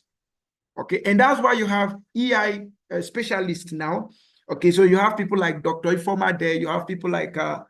Ikenna, you have people like Major General Dele Arogundade, and there are many of them. You have, I saw Pastor Victor in class this morning. I believe he's coming for a refresher. Okay, you can see people like that. Okay, both religious leaders, non-religious, that traditional rulers and all of that. Okay, I think one of our emotional intelligence class, we had one, His Royal Highness, okay, in our class, and we've had one ambassador. So you see, at different levels, people are beginning to pick interest consciously on emotional intelligence, not just stopping at learning it, but also applying it as EI consultants. And of course, before you could become an EI consultant, you must have had your professional certification index. If possible, you get your chartered. Okay, so when the person tends to ignore his emotion for long, it may lead to unhappiness, depression, physical deterioration of health, and in extreme cases, even death. So when we see people dying of depression, it's because they refuse to communicate that particular issue. Emotional intelligence plays a key role in learning to deal with our emotions. A person with high emotional or high level of emotional quotient has a natural gift of handling, expressing, and dealing with his emotions. It has been found that people with a high level of EI are healthier, happier, and enjoy better relationships with others, apart from being successful in their careers. So with EI, it's easy to balance career and marriage. Many people are divorcing. You marry today, divorce tomorrow. Why? Because of lack of emotional intelligence. Was it last year? I was reading, I think that was the first quarter of the year. Okay, I think we're still around January, February. And then I saw this report. It shocked me. The report says that in Abuja, just Abuja alone, that we see on a monthly basis or so, that Abuja records over 4,000 divorces in a month. Oh, in a month. Lagos records as high as 6,000, 7,000 divorces in a month. So as people are marrying, people are divorcing. Why? And there is also the study that shows that most people divorce within their very first 3 months to 1 year. That's shocking. So what got you married in the first place? And that's the same thing we see in organizations. Most staff leave organizations within their first 3-6 months to 1 year. You see a very talented person, very skilled person, in 1 year or less of being in an organization is out. Why? Because the organizational culture, the organizational environment is not healthy enough for them. You even see people that get a job today, they resign tomorrow. Why? Because of the absence of application of EI in the workplace. All right. So it has been found that people with higher levels of EI are happier, healthier, and enjoy better relationships with others, apart from being successful in their careers. Now, quickly, let me summarize with emotional hijack. Emotional hijack. Now, remember, when you have negative emotions and you don't discuss it, you don't meet you don't discuss it with anyone, and those emotions get to build up, it may result in what we call emotional hijack. Now, we have emotional flooding, and we have emotional hijack. Emotional flooding much is more like it just comes like contingent. When you're overwhelmed with a particular emotion, your reasoning can be beclouded and the emotion floods you, and then you may take decisions that are negative. So emotional flooding tends to be instant, but emotional hijack tends to be chronic. So emotional flooding tends to be acute. Emotional hijack tends to be chronic. So it takes maybe a while. It accumulates and accumulates and accumulates. One day, you will no longer be the one owning the emotion will be the one owning you. Okay, so emotional hijack is the occurrence of a phenomenon where a person's mind gets taken over by his emotion, whether it is positive or negative emotion. Emotional hijack prohibits a person from taking a look at and viewing a situation realistically. Now, note again, this emotion could be positive or could be negative. So when your emotion, be it positive or negative, is no longer in place or in check, it floods you, it floods your mind, it floods your ability to reason, that can bring a negative consequence. Those actions can bring negative consequences. We've seen people who were never involved in any form of drinking, but because they just achieved a feat and they went to a party and they said, drink up, man, and the person, out of excitement, began to drink, and all of a sudden, he ended up in an accident, and all of a sudden, he's dead. Why? Because he was flooded. His emotions were hijacked. We've also seen people who, maybe out of joy of promotion, a director told me something. One of our fellows who happens to be a director at Niger Delta, is it Niger Delta Development Commission or Ministry of Niger Delta, something like that, the one at Secretariat. He said, when he was preparing for his promotion, we had conversations, we had interactions, okay? He would tell us, this is what he's reading now, this is what he's doing now, he's preparing for this, he's preparing for that. For almost 3 months, we had that some sort of interactions, okay? And the day he wrote the exam, he also informed us, okay, I've written the exam, and then he shared his experience also, okay? Now, the day his promotion came out, he said he was at the other side of the secretariat. He couldn't drive his car. He said the joy didn't allow him to drive the car because he knew that if he entered his car with that kind of emotion, it will result to something he didn't like. So he entered his friend's car, who dropped him opposite his office. He said he first of all crossed to the other side before he realized that he had to come back.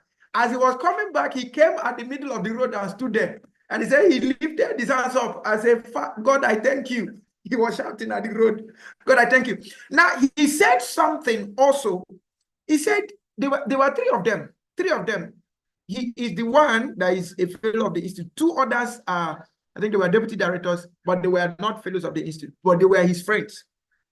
Now, one of the days I was in the office, he told me, he said, this thing is not an easy task. That there is one of the other deputy director that took this program, that one is currently mentally unstable. That he had to suffer from partial stroke just within a space of that because of emotional hijack. He never expected that he was not, and I think they said that year, that was about 3 years ago. It wasn't 3 years ago, 2 years ago, 2002. Okay, that's 2 years ago. He was expecting to get his promotion before his retirement. So now he had to fall into partial stroke, and he retired with partial stroke, not being a director. And they said there was another one that when the report came out, that one slumped and died. And the other one that I saw, when I saw the way he was conversing, when he left, I asked the director, I said, why is he behaving that way? He said he's among the people that went for the exam, but he didn't pass. So he's trying to find who to communicate with so that this thing will not overwhelm him. Wow. That is, I'm talking about emotional hijack. So it's not a story. It happens every day. It happens every day. Whenever a man raises his hand, this hand that he used to eat yam and beans and eat all manner of things, and they use it to beat his wife, that is emotional hijack in place. There are information that have been wired into his brain that his brain couldn't accommodate all at once. So the only way to release those emotions was to hit. And that is a proof of low emotional intelligence. That is emotional hijack. When a woman cannot keep her mouth and she's just running in like tap water, that to the point that she will now, the information she's producing floods the husband's mind to the point of hijack. Both of them have been hijacked. They've been arrested emotionally. That is emotional arrest. As simple as this thing is, it has destroyed many careers. It has destroyed many homes. My wife once would, she would tell me, she said, if not that I'm emotionally intelligent, okay, that's if not that she is, no, not me, okay. She's the one that is emotionally intelligent, okay. Thank God that she's emotionally intelligent. If not, maybe many things would have happened, okay, because sometimes we throw tantrums. So that's why it's good to have emotionally intelligent husband and wife. So when you are emotionally hijacked, your husband or wife can be the one to suppress that emotion. But when both of you, when the both of you, your emotions have been hijacked, even your children will regret coming through you, and you don't want to have that. So the person under emotional hijack may temporarily feel a cognitive loss of control and can be very harmful. Okay, be very, very harmful. All right. Now, stages of emotional hijack. We have the 4 stages. And I'm going to run that very fast because that's where I'm going to stop. Okay, my time is almost up. The first stage of emotional hijack is identifying the trigger. What is it that triggers the emotional hijack? You need to understand the triggers. Okay, is it that when you're hungry, you begin to shout as a man? Okay, is it that, I believe we're adults. So is it that when your wife does not give you sex when you want it, then all of a sudden your brain turns upside down and you're ready to fight like a lion? Find out what the triggers are. Okay, is it that when somebody lies against you, it triggers something? You need to find out what your triggers are, because until you deal with the triggers, the bullets will keep firing. Until you deal with the triggers, the bullets will keep firing.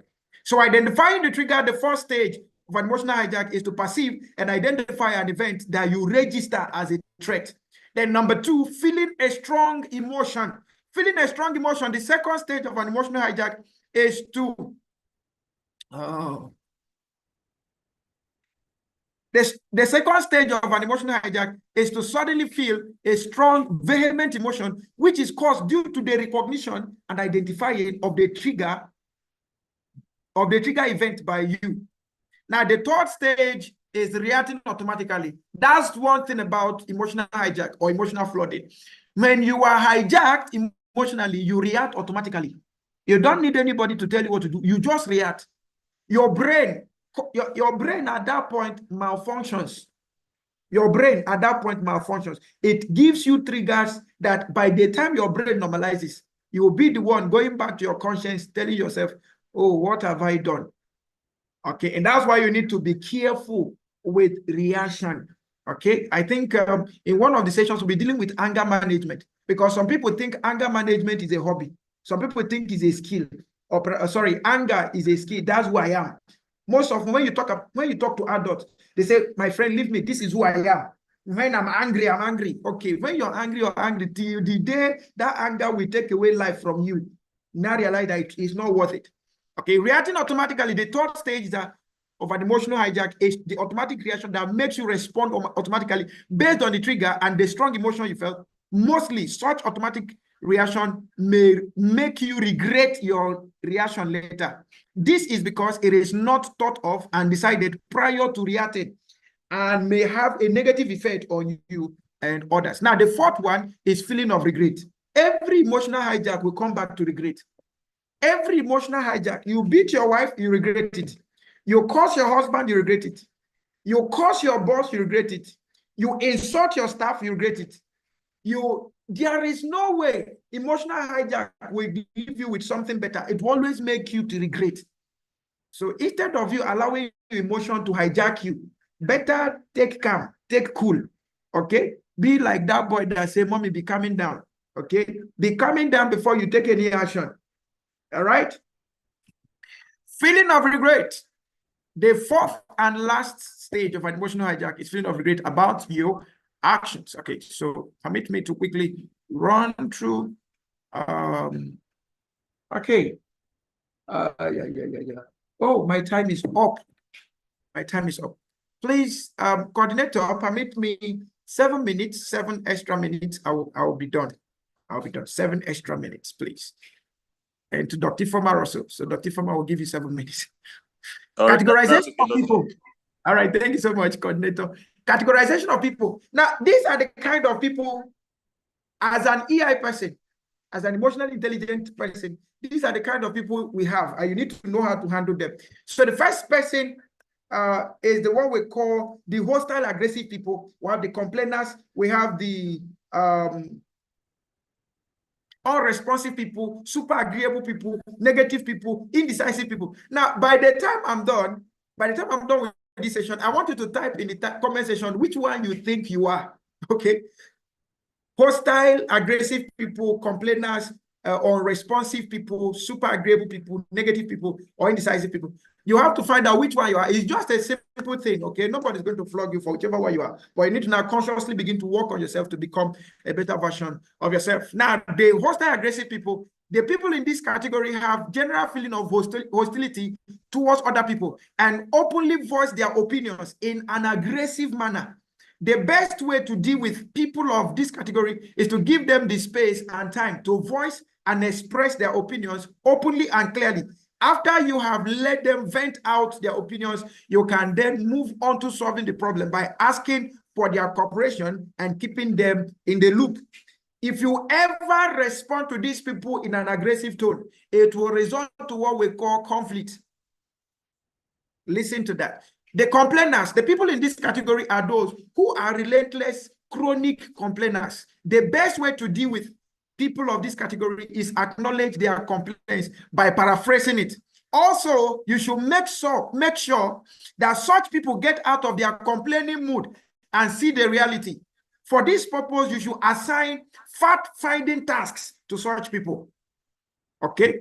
Then the next one is the unresponsive people. The people in this category tend to be closed and uncooperative. No matter what you say, they are just bland. They don't say yes, they don't say no, we agree, we don't agree. It's not their concern.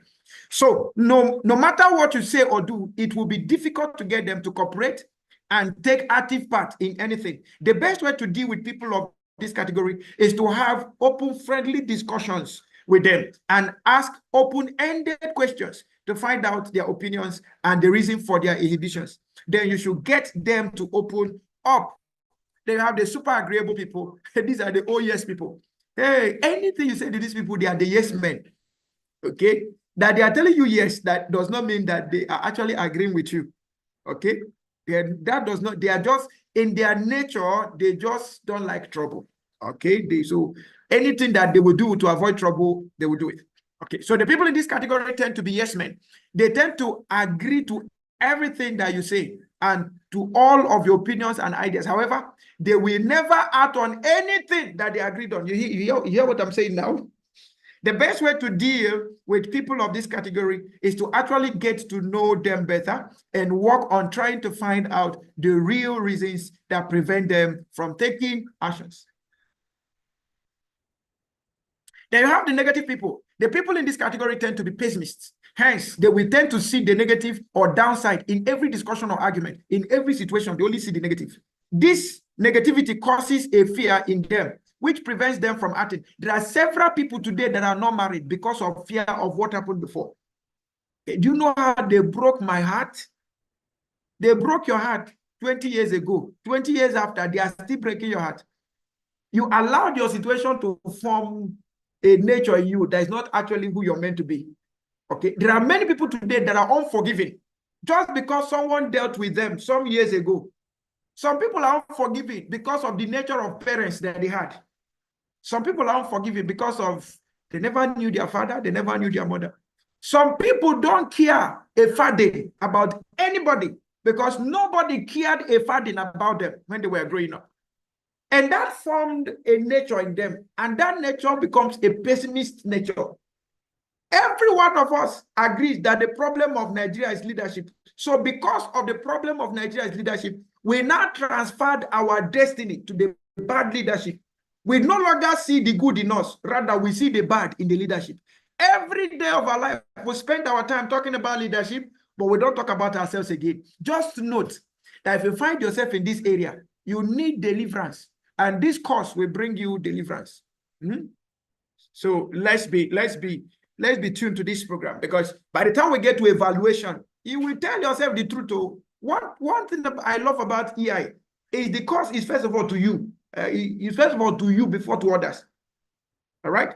This negativity, okay, the best way to deal with people of this category is to help them overcome their negativity and fear by presenting them with actual facts and then answer all their problems and objections as questions. Now, if you ever find yourself in this situation where you always think backwards or think negatively, everything you see about life is negative, then you need first to begin to reorientate yourself.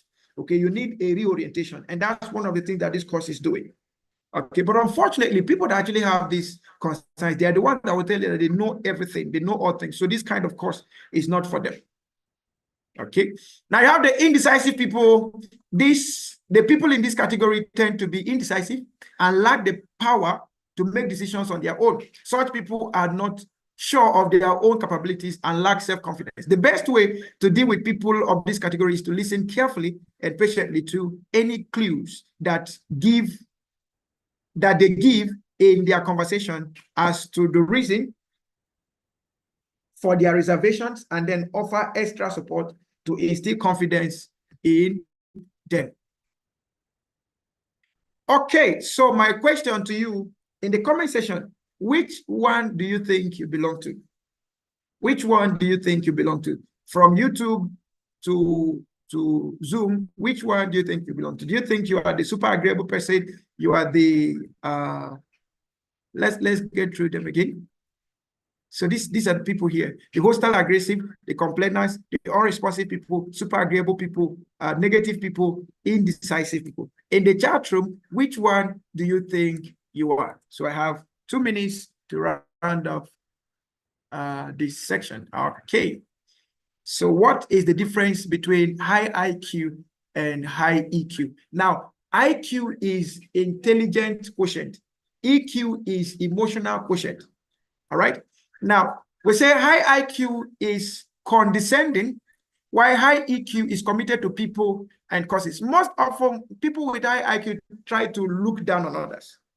Okay, we believe that it is your high IQ that is making you succeed. So others that are not succeeding, they don't have intelligence. That's one of the difference. So why IQ is condescending, EQ is committed to people and causes to make sure that they thrive.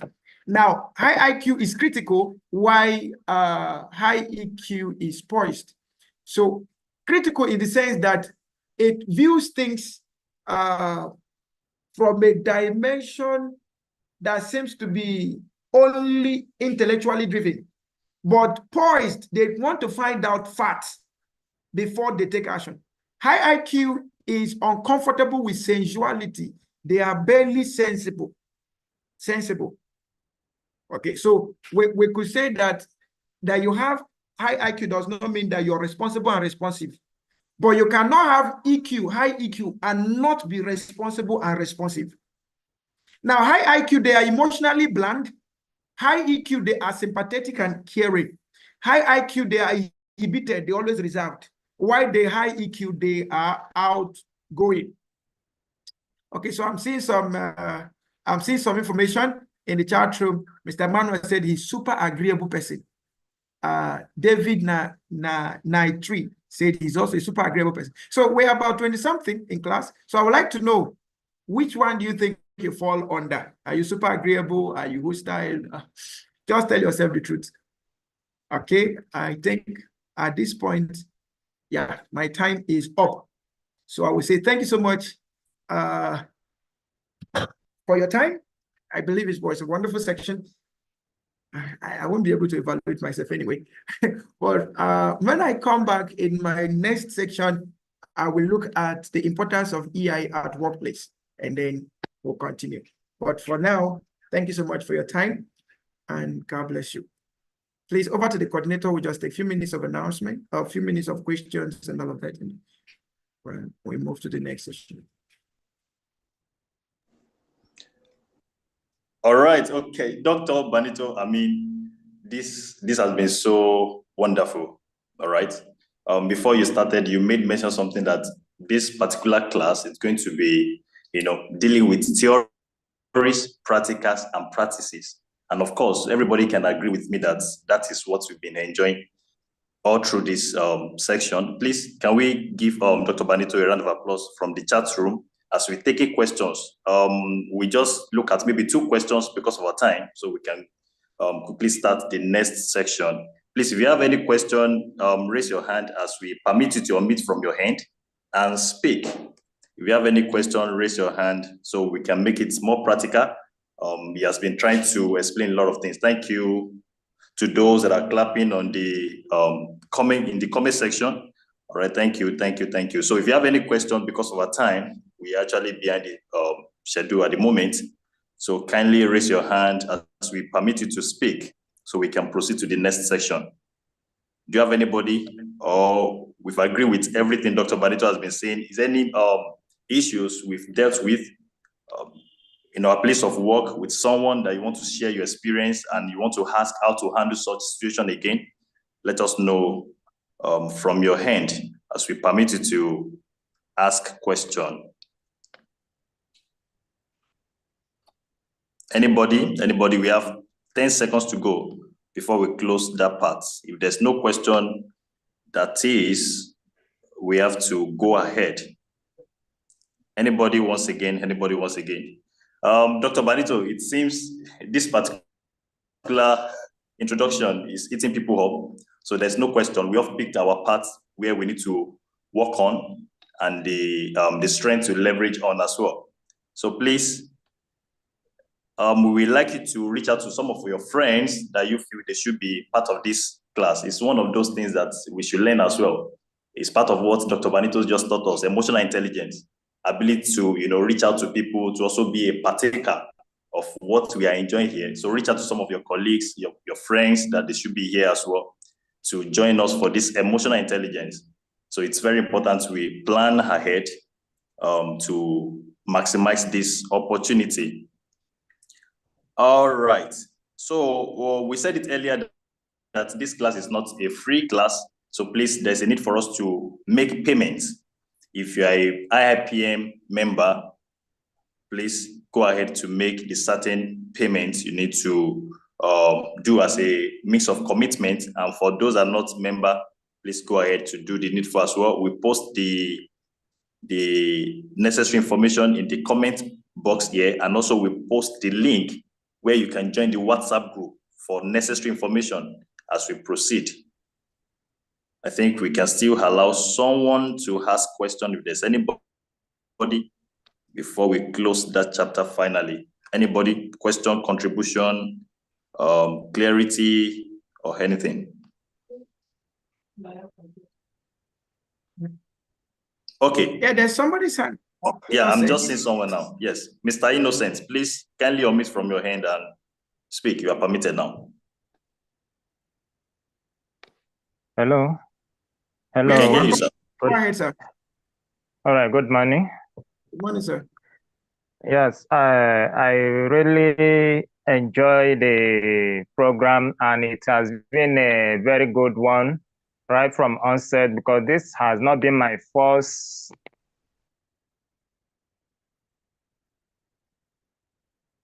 Oh, sorry, we can't hear you, sir. I think we lost him. Okay. This is following the program that for quite some time till now, and I will really want to thank the moderators and the facilitators that have really, gone through the lecture, and it has really add value to my life and the way I live my life. So I want to thank the management for organizing this program. That is one. Then secondly, I wanted to ask the question based on this lecture that we just received now. So in a scenario, in a case where we have a husband and wife, and the other party always, come up with a blame, and you find that the partner is in the position of, always keeping quiet, although he may not be comfortable with that reaction or whatever. So in that system, for one to, to allow peace to reign, I believe that I wanted to ask, how will you manage such person? Maybe if you, in the case that maybe, let me use myself as an example, then my partner is most of her reactions and everything, I'm not comfortable with it. And I don't want to be having issues or bring quarrel, busting out from the home. So how do I manage such person? So thank you. All right, thank you so much, Mr. Innocent, for your question. I believe during Dr. Ifoma's section, she might have something to say on it because we are now using our section. But I would just add someone's experience. I think there was someone who took this course, who happened to be a staff of CBN some years ago. And I remember the day he came to the office, he said, this course has really impacted his home, that this course opened his eyes. There are things he thought he was doing right. He didn't know it was. He finished the course, he brought his wife to take the course. So both the husband and the wife took the course. And in this particular class now, he brought some of his colleagues. So I will not mention them anyway, but he brought some of his colleagues. Now, when it comes to emotional intelligence, communication is key. Communication is key. You must be intentional on communicating with your spouse. First of all, you need to find out what kind of spouse do you have. From what we have on the screen, let's go back to those people. You need to find out which category does he or she fall to. Is she a hostile, aggressive person, a complainer, unresponsive person, super agreeable person, negative person, or indecisive person? You need to find out from your own observation, where does she fall to? Where she falls to or where he falls to will determine the approach you will use, because each of these persons require a different approach. Okay, each of these persons is a complainer. Okay. Are you the complainer or she's the complainer? She's the one, not me. Or the two, both of you are the complainers? No, I don't complain. You don't complain. I'm keeping quiet. It's like I'm super agreeable, distant people, so I don't talk. But along the line, it's pissing me up, so I'm not comfortable with it. So I just want to know how to. If you now look at the complainer, how do you handle the complainer? The best way to deal with people of this category is acknowledge their complaints by paraphrasing it. So if your wife, if your wife ever tells you that you don't give her attention, she's not lying. She's telling you something that is real. If your wife ever tells you that you're paying more attention to your phone than to her, she's not telling you lies. It's not a complaint, it's an observation. So we need to find out whether she's giving you a feedback about you or she's actually complaining. Now, complaint is more of when a need is not met and you're trying to give the person reasons why this need is not met, and the person is not seeing reason with you. We could see that as a complaint. The resource to meet the need is not available, and the person is not seeing why that need at that point couldn't be met. So that could be someone complaining. But when your wife begins to tell you, you are paying more attention to your phone than to these children, better listen to her. When your husband start telling you that, I don't like the way you're dressing this room, better listen to him. It's not a complaint, it's an observation. When your husband tells you that this food is very sweet, but I think we can do better with the salt, it's not a complaint. If he says it 20 times, that means you need to consistently, you need to consciously begin to focus on that. What this is called is communication. Now, the way we communicate can either make it a complaint or a feedback. So we need to also be proactive in the way we complain. The choice of words, the tone, okay, can make it either a complaint or a feedback. The tone, the pitch can make it a complaint or a feedback. The expression that you give, your facial expression when you are talking can make it a complaint or a feedback. And this is my advice. I've not been married for long, but I think this works. Always make time to discuss with your wife. I don't mean discuss on serious matters, just gist. Gist with your wife, gist with your husband. If out of 8 hours, you don't have at least 30 minutes to 2 hours in a day to gist with your wife, to gist with your spouse, you are not married though.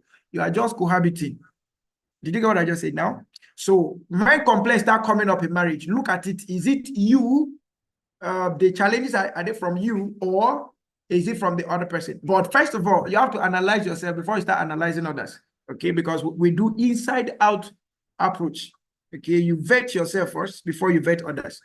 Okay, so are there things you say that get her angry? Are there things that she consistently complain about, and you know it's within your capacity to change? Like I said when I started, technology, we are now being used by technology rather than technology using us. Yes, rather than us using technology, rather. We are being used by technology rather than using technology. Okay, and some of us have this habit of carrying work home. Yes, there are situations where you carry work home. Okay, but when it becomes a lifestyle and your wife talks, you say it's a complaint. It's not a complaint. It's a threat to your marriage. The earlier you start dealing with it, the better for you. Mr. Innocent, hope I've spoken well as an elder. Yes, my boss.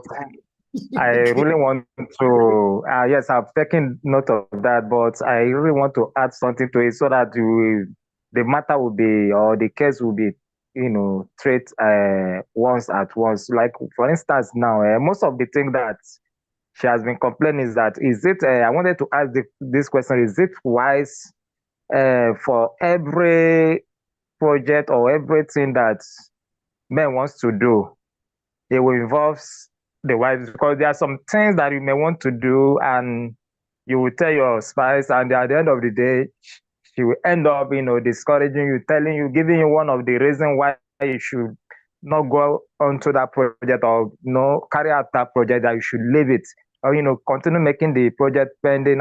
And maybe you may want to do it because you feel that the more the day is coming, responsibility is coming up and all that. So if you fail to do it when you are supposed to do it, and you didn't do it, and more responsibilities is coming out, you may end up not doing it again because of other responsibility that will be coming up later. So, and if you didn't listen to them, they will say that you begin to complain, troubles and all that. So that's why I want to know it, so that I can know how to. This course is very nice.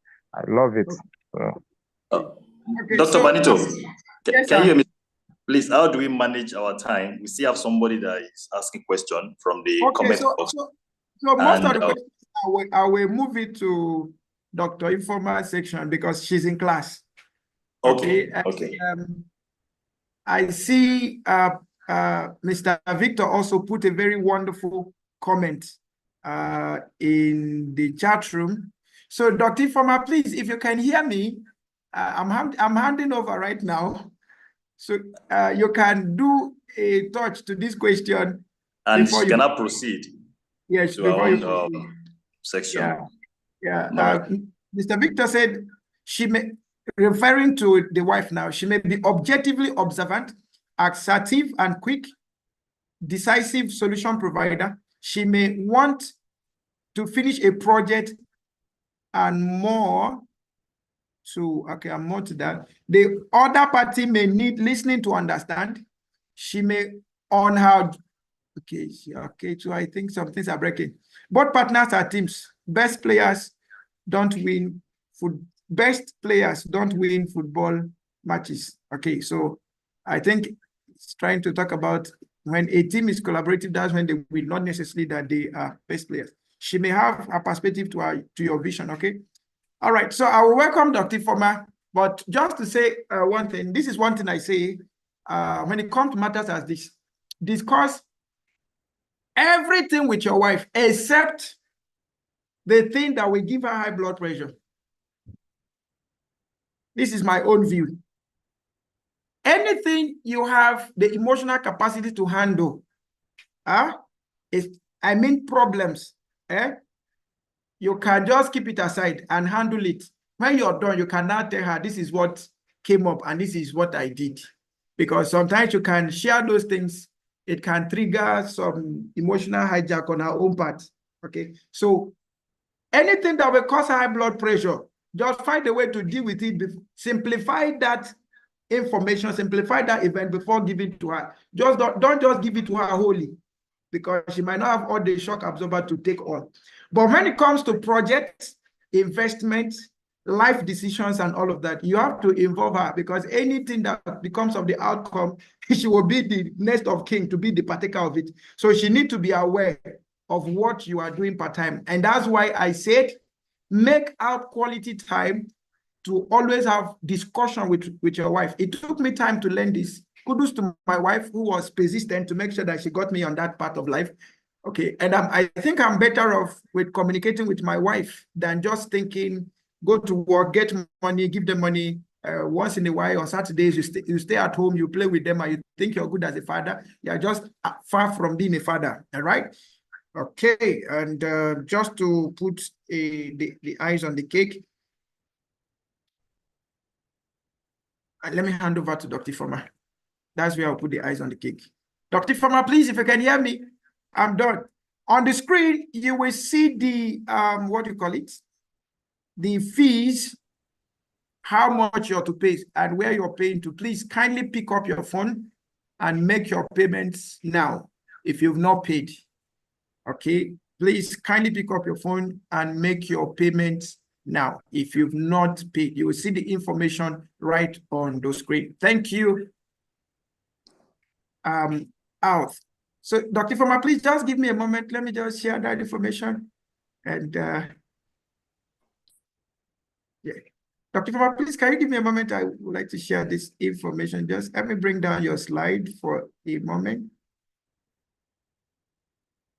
Yes. Yeah, thank you so much. Thank you. Sorry, I have taken your time. Okay. So please, this is the fees, members to 24,850. If you've not paid, pay now. Non-members, 34,850. If you've not paid, pay now. By our next section, we only allow those who have made their commitments. Okay, so the information about the fees and everything is there. Right, so let's just leave it like 1 minute and then Dr. Ifeoma will take over. But while it's still on the screen, please, Dr. Ifeoma, if you have anything to add to Mr. Innocent's question, you can go ahead. Thank you for your time and do have a wonderful day. And we have another question, Doctor. We have another question. The person is also Dr. Ifeoma will deal with that. Yes, yeah. When she comes.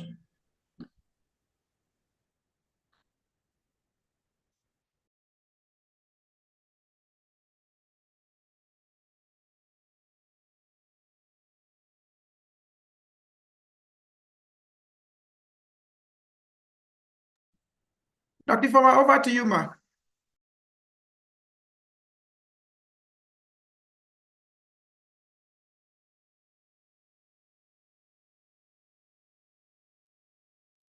Hello, everyone, and good afternoon. It's been a wonderful time in this class, and I'm sure you've gotten a lot of value for it.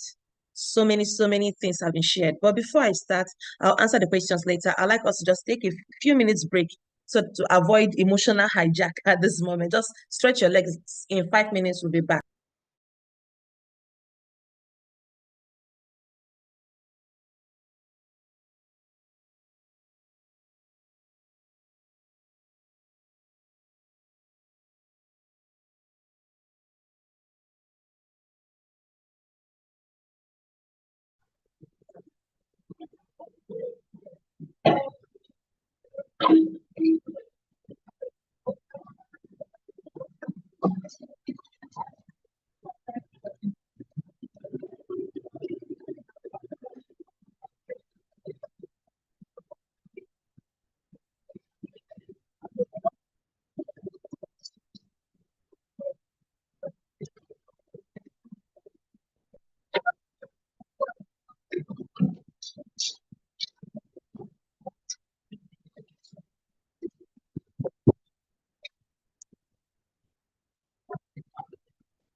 Hello, everyone, and welcome back to class.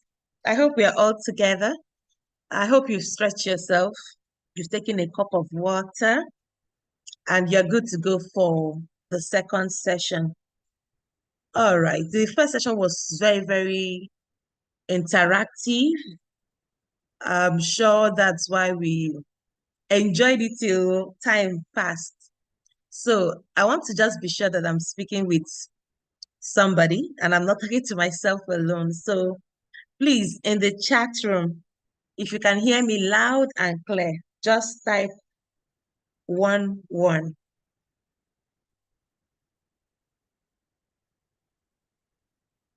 If you can hear me loud and clear, please type 1-1. All right, so I see the 1-1s coming in. Thank you, Terence Lawani. Thank you, Etubi Abraham. Thank you, Chikezie. Okay, Chiku. Thank you, Ifani Adikwe. Thank you, Dogo Jacob. Thank you, Moses Tunde Arogundade. Are you related to Brigadier General? Thank you. I see so many 1-1s coming in. Thank you, Isaac Obajimu. Thank you, thank you, thank you, and welcome back to class. All right, so we're talking about emotional intelligence, and it's been super exciting. Emotional intelligence is life itself, all right, because we all are human beings and we have this emotions with us, whether you are male or female. You know, I've heard people stereotype many times and they always assume that emotions is a female thing. But on the contrary, emotions is both for males and females. Every human being has emotions. In fact, a researcher once said that we express up to 400 emotions in a day. So in one day, we can be sad and happy. We can be angry and feel alone. We can be excited and still feel like nobody really cares about us in one day, right? So think about this. Is already afternoon, and from morning till now, how many emotions have you been able to express? Some of you have been sad over something that happened, like me. Something sad really happened to me today that got me very, very angry and very, very sad. But like our facilitator, executive director taught in the first session, we have to do everything we can in our power to make sure that we do not experience emotional hijack. Now, your ability to overcome emotional hijack is not because you are living in denial. Okay, you understand what you are feeling, you understand why you are feeling the way you are feeling, but you want to be in control of it. Okay, you allow your logical mind, your cognitive process to overpower your emotions. So while you may be feeling sad, like myself, what happened to me got me very sad. But I could have said, oh, I'm too sad. I can't even deal with my emotions right now. You know, I can't even teach this class that has been scheduled before time. So my ability to overcome that sad situation and still be in the class right now with you is a proof of a high level of emotional intelligence. So welcome to class. My name is Dr. Ifeoma Eze, and for the sake of my time, my profile won't be read, or it can be read after the class, but I am many things to many people, and in this class, I am an emotional intelligence expert, and I'll be sharing with you the second module that we have titled Emotional Intelligence Competences. Now, before I continue, I'd like to ask, after going through the entire module 1, what can you now say emotional intelligence means? Please share with me in the chat room. Share with me in the chat room. Tell me, based on what you have heard so far, what can you now say emotional intelligence is? What is your understanding of emotional intelligence. I'll be running very fast to the chat room to see what your comments there will be. And please, I hope nobody mopped the floor there so I don't fall while I'm running to the chat room. All right, so please let me know in the chat room, what do you now understand emotional intelligence to be? So that when you hear the word emotional intelligence, what then comes to mind? Not as a layman anymore, but as somebody who has at least gone through the module 1 of this emotional intelligence course. All right. So let me read from you. What is your understanding? Do I have anybody commenting? All right, thank you so much, Mr. Chikezie Okechukwu. You said it is the ability to take control of my emotions as well as taking charge of any situation. Beautiful. That's wonderful. Do we have any other person commenting in the chat room? Do we have any other person sharing what their view is on emotional intelligence? Because it's something that we need to understand, and I want to assure you that the facilitators we are all going to make sure that by the time you are done with this emotional intelligence course, you will know it at your fingertips. You would understand it, and not only will you understand it, in fact, you'll be able to teach it. All right. So I have another comment from Mr. Emmanuel Afolabi, who said EI is an ability to manage our emotion and that of others. Wonderfully said. Wonderfully said. So while others may be typing theirs, I'd like to share with you, just reemphasize, because it's something that has been said over and over again. I just want to reemphasize that emotional intelligence is your ability to be self-aware, which means to understand your emotions and then to regulate your emotions, then tune into other people's emotions, understand it, and then have a good relationship with them. So emotional intelligence is not just about you. It's about you and how what you do or what you don't do affect others.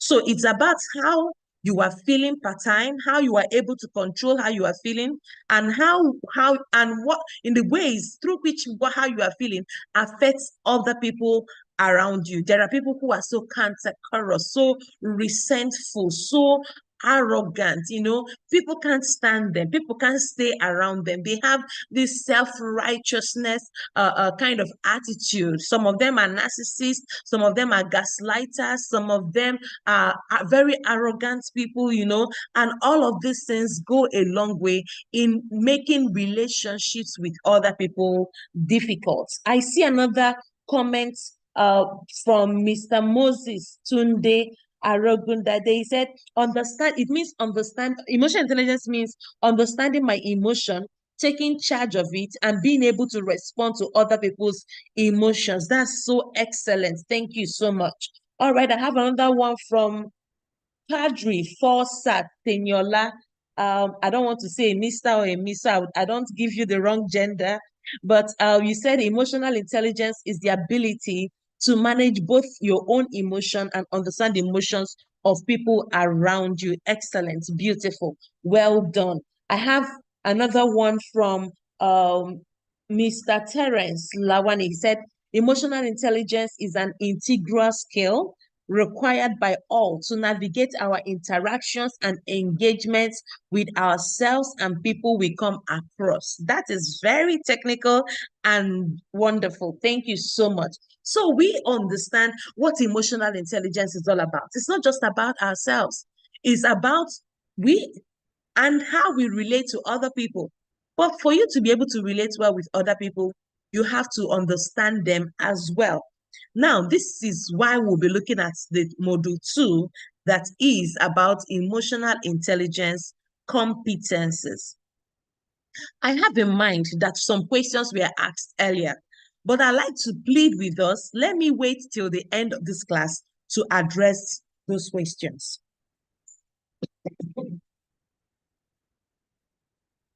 That's where we'll be able to manage this class the best way we can. So we're going to be looking at the competencies of emotional intelligence. Okay, quickly, let's look at the competencies of emotional intelligence. We'll be looking at a flow chart here. In this flow chart, we'll be seeing some major competencies. These competencies are divided into 3 categories. So we have the personal competence, we have the emotional competence, and we also have the social competence. So these are the 3 categories or competencies of emotional intelligence. I want you to know that emotional intelligence is not just a definition, it's much more than that. Knowing what emotional intelligence is one thing. Also, knowing what and what you can find under emotional intelligence is another. So there is need for us to have a very balanced understanding of what emotional intelligence is and all that is under it. On a very flat scale, I would always say that emotional intelligence has 5 basic branches. We have the self-awareness, we have the self-management, we have the motivation, and then we have the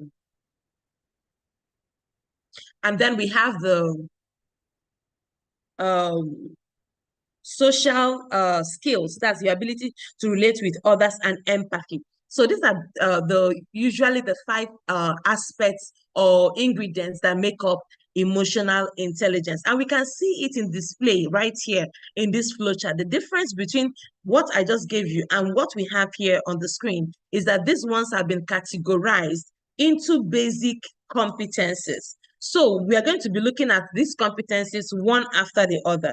We have the personal competence, we have the emotional competence, and we have the social competence. Now, under the personal competence, we have 2 aspects: self-awareness and self-management. Now, let's take a break. When we talk about self-awareness, what really comes to your mind? What do you understand by self-awareness? Self-awareness typically is about you understanding who you are. Okay? Knowing who you are, knowing why you are feeling what you are feeling per time. So under self-awareness, we have emotional self-awareness. That's your ability to know what you are feeling per time. Are you feeling happy? Are you feeling sad? Are you feeling worried? Or are you feeling rejected?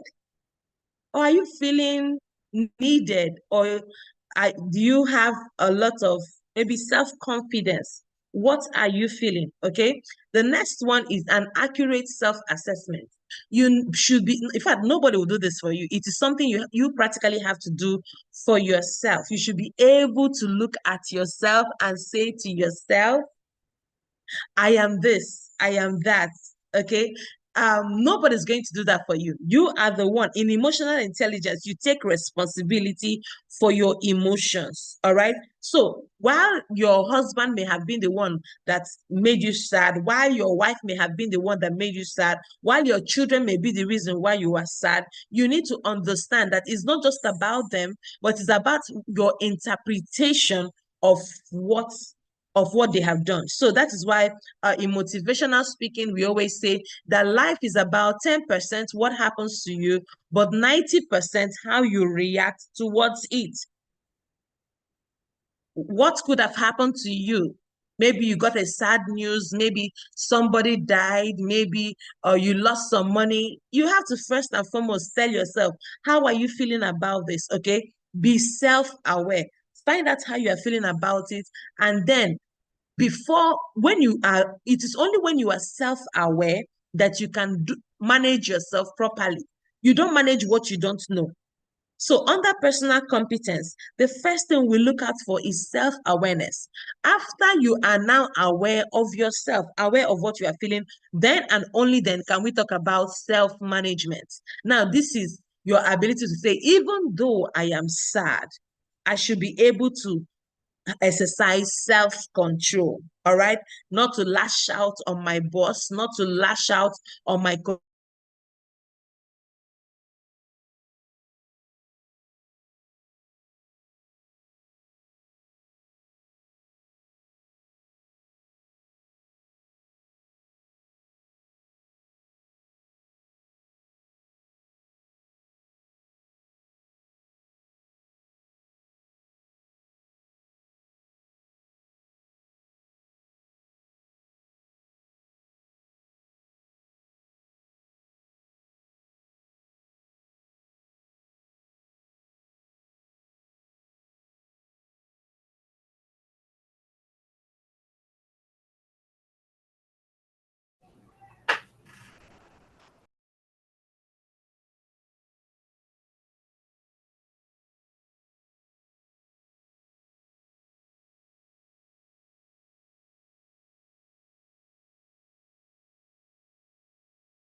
All right, my device went down the other way. So hope any can at least hear me. Please, if you can hear me in the chat room, just help me type in 22, okay? I am having a device mishap today, but nothing is going to stop this our wonderful class. Okay, thank you. At least you can hear me. All right.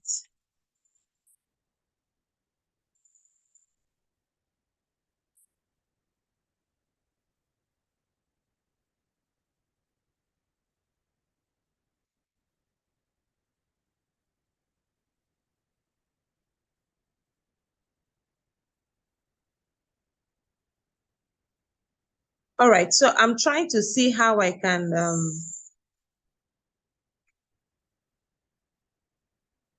share my documents online.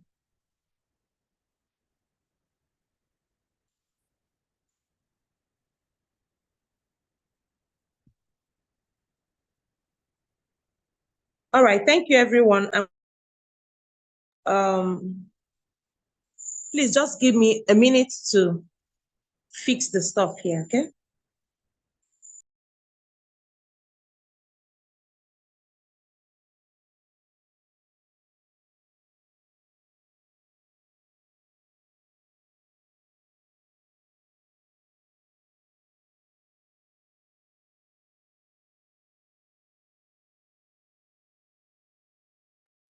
All right, thank you so much. So my team members are graciously sharing the slides for me. So I'll be teaching while they help me with the slides. So thank you so much. In IIPF, we don't let any one of us down. So better join this family. You would be glad you did. All right, thank you so much. So if everyone can hear me, I'd like us to continue. So I was saying that in motivational speaking, we say that life is usually 10% what happens to you, but it is 90% how you react towards it, what you do about it.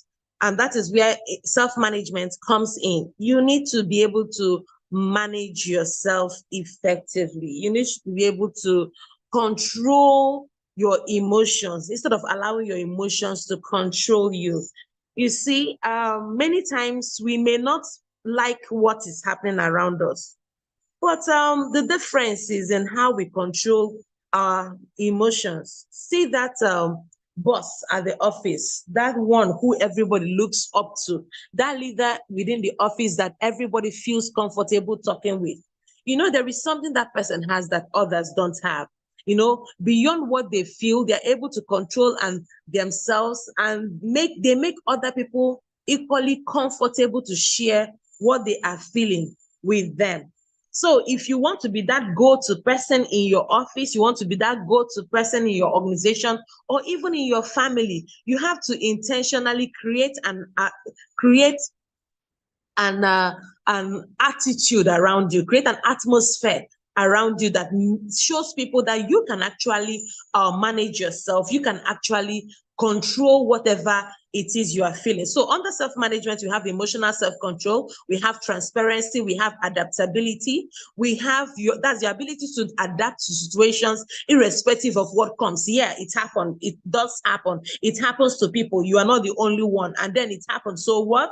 Is that the end of life? That is what adaptability is all about. Achievement, your ability to manage yourself, to be able to do the things that you have to do. You know, for some of us who keep studying in school over and over again, you see that it is self-management that helps us to achieve that, because there are times you don't feel like reading, there are times you don't feel like studying, but you know that you have to manage, you have to control, you have to regulate yourself to be able to actually study in order to have that academic achievement. In other times, you have to bend your back, even though you are aching, you know, you have to get down to work, even though all that you want to do is to relax and be taken care of. So, but you see yourself striving hard so that you can get that achievement. These are all emotional intelligence competencies. So I want to tell everyone in this class, whether you are hearing emotional intelligence for the very first time in your life, whether you've never heard of it before, whether you just you've heard of it but you didn't know you had any, I want to tell you that to a large extent you already have emotional intelligence to a certain degree, but the essence of this class is so that you can have it in a very high proportion. All right. So the next one is orientation. You're able to explain or organize yourself well, all right? Initiative, optimism. Dr. Banito, when he was speaking in the for the model 1, when he was teaching model 1, he said something about some people are very pessimistic, you know, they are very negative about life. They never see anything good coming out of themselves. You know, they always say bad about themselves. Their utterances, their words, their usage of words, especially for themselves, is terrible, you know, and it is a proof of low emotional intelligence. Now, we have talked about the personal aspect of competence. Let's talk about the social aspect of competence, because beyond the personal, we have to talk about the social, okay? Because emotional intelligence is two-pronged. One part is about you, the second part is about others. Now, let's talk about the one that concerns others. Social awareness has to do with empathy. You need to be socially aware, which means you need to be aware of what other people are feeling. You need to understand that, well, country is hard, but this country is not only hard in your corner, right? This country, this economy is not only difficult in your own corner, it is also difficult for somebody else. That way, you'll be able to show some empathy. Last week, there was a heavy rain and most of Lagos was flooded. And there was a lot of call on the HRs, you know, the human resource managers. There was a lot of call on them to show empathy, to understand that there are so many people who will be stranded, so many people whose houses were flooded, so many people who will not be able to get to work. Any organization that is highly emotional intelligent can say, oh, it's just a day. It's just one day. Everybody's still going to work. But if you can't come to the office, come to the office. If you can't come to the office, please work from home. That is a certain level of empathy. All right. Empathy is not just sympathy. There's a difference between empathy and sympathy. In sympathy, you are feeling for somebody. All right. You are feeling for how bad the things are for them. You are feeling for them. You are feeling for the things they had to go through. But in empathy, you take it one notch higher. In empathy, you feel with them. You put yourself in the same shoes with them. You put yourself from and see things from their own perspective. That is what empathy is all about. So beyond you knowing yourself, that's self-awareness, beyond you being able to control and regulate yourself, that is self-management, you need to also tune into other people's feelings and help them out. You see, today, my device just went off, or let's say blew up. But then one of our team members decided to help me out with my slide. having seen that I was struggling with mine. That is empathy, tuning into somebody else's feelings and emotions. Somebody could be struggling with something. And I want you to know that we may be 22 in this class, but everybody you know is practically struggling with something, all right? Even those who seem to be like high flyers like me, myself, we all have our own different aspects of issues. But the thing is that we don't want to wear it like a cloak, right? We don't want to wear it like a clothes. That is why it should also help you to empathize with others and understand that, well, your own, you know, there's what they call big man problem. Big man problem is not the same level with small man problem, okay? So a big man is looking for having headache. Who do I collaborate for the next level of my business? You know, we have covered the whole of Africa, but we need to cover the Asia, some certain countries in Asia, and we need to stretch out into Europe. Which organization do we collaborate with? That's big man's problem. In fact, in the night, he will not be sleeping. He'll be losing sleep over who to collaborate with, who to partner with, you know, to stretch the business forward. Another person is looking for, how do I feed my family tomorrow? You see? So empathy helps you to tune into other people's emotions. Even like the issue that we are still trying to handle in Module 1, about a husband and a wife, you know, empathy will help you to tune into your spouse and anticipate their needs and anticipate, you know, in empathy, you are able to anticipate, what does he need? What will she need? Like the person who asked the question, I can't really place your name right now, but you asked the question about your wife, who is always complaining. You see, everybody complaining is actually complaining about something. Sometimes, instead of us to just zero our mind that this person is always complaining, let's find out, what are you really complaining about? Maybe if this person loves to complain and complains about 7 things, and somehow you were able to take care of 3 out of the 7 things, you can boldly now say, you complained about this other one, I adjusted. You complained about this other one, I took care of it. You complained about this other one, and I treated it. You know, that way there is a level of progress, and you too can brag about some level of achievement.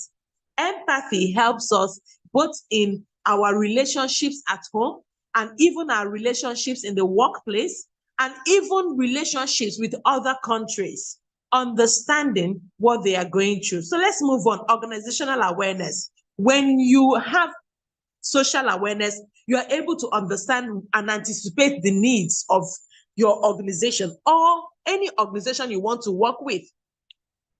A certain business executive, you know, have been trying to sell a particular product to a particular company that does business based on their products. So they use this other company's product as a raw material to produce their own products. So he has tried everything. You know, the company has written tons of letters. They have tried to send their delegates, you know, to speak to the organization. At the end of the day, nothing happens. So this business executive sat down and decided to apply emotional intelligence. All it took was for him to figure out what the man in question who was supposed to take that decision, he just tried to figure out what that man needed as a person.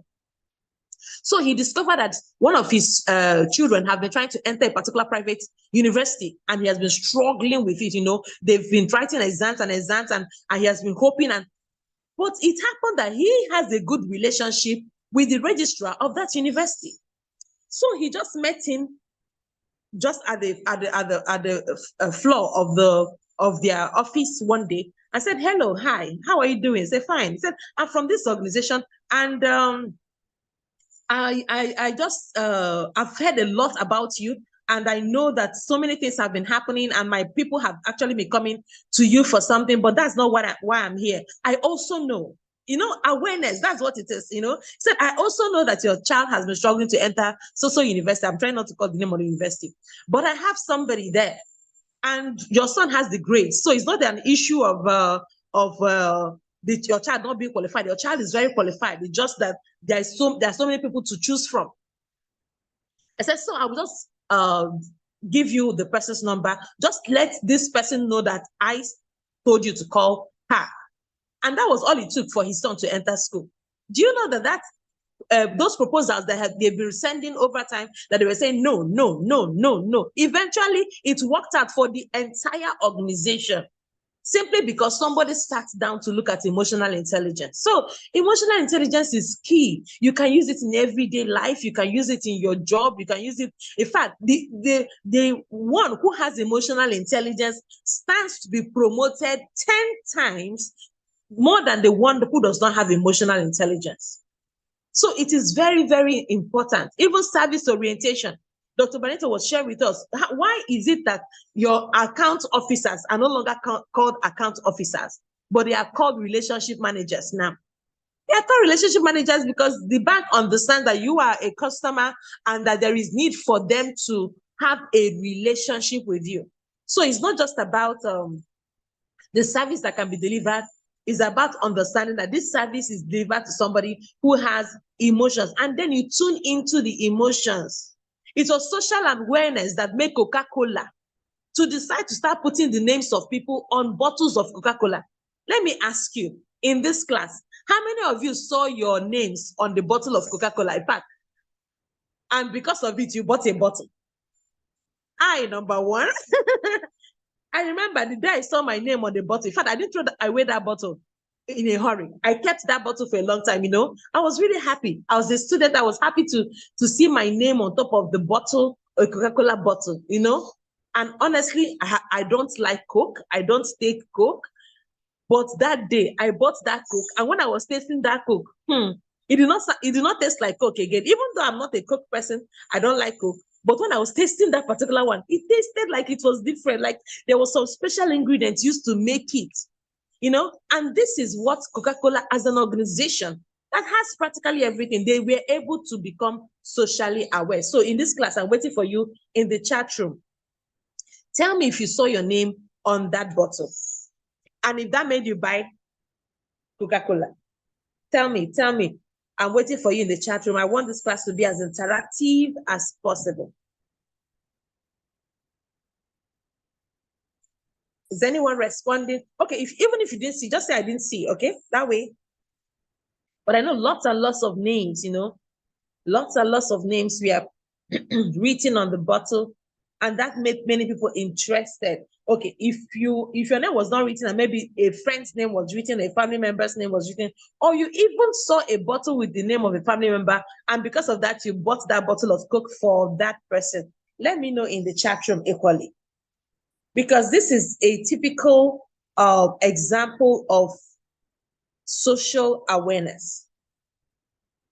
Social awareness. Anybody? Anybody?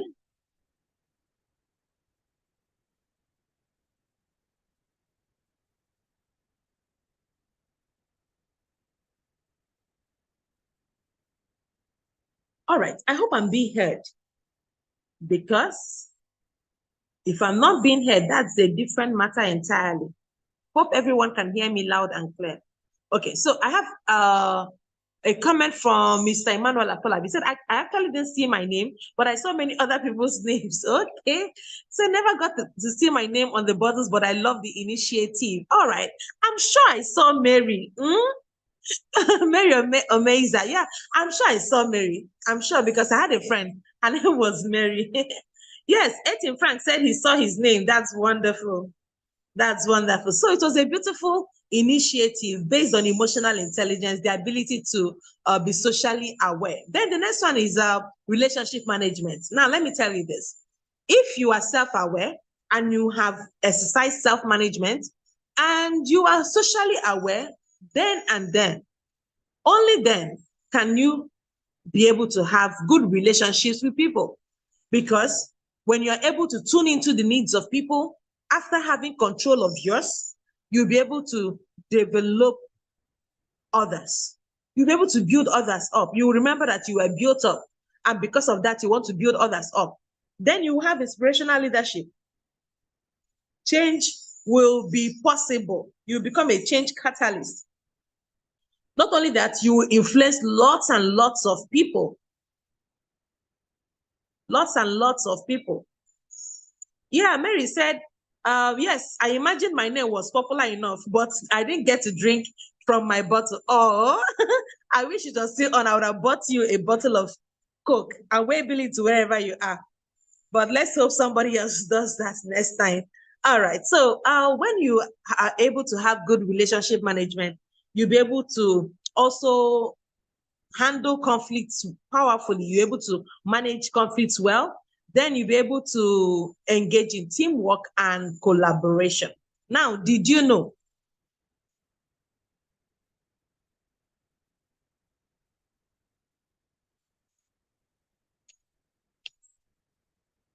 Now, did you know that the following are the types of competencies proposed by Howard Gardner in Frames of Mind for Emotional Intelligence? So this person, this man, Howard Gardner, he proposed that there are different competencies of emotional intelligence. And he said that there are some other competencies like verbal competencies, which means that you know how to say all the right things.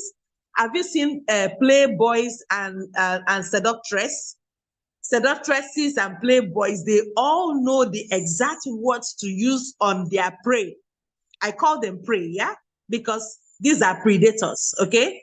They are sexual predators looking for how to destroy you, but they have verbal emotional intelligence. So they would, in fact, you've been married like maybe 7 years or 10 years, and your husband or your wife has not even asked you, how are you doing? I hope you're okay. You know, but these ones, they'll come and tell you, how are you doing? I hope you're okay.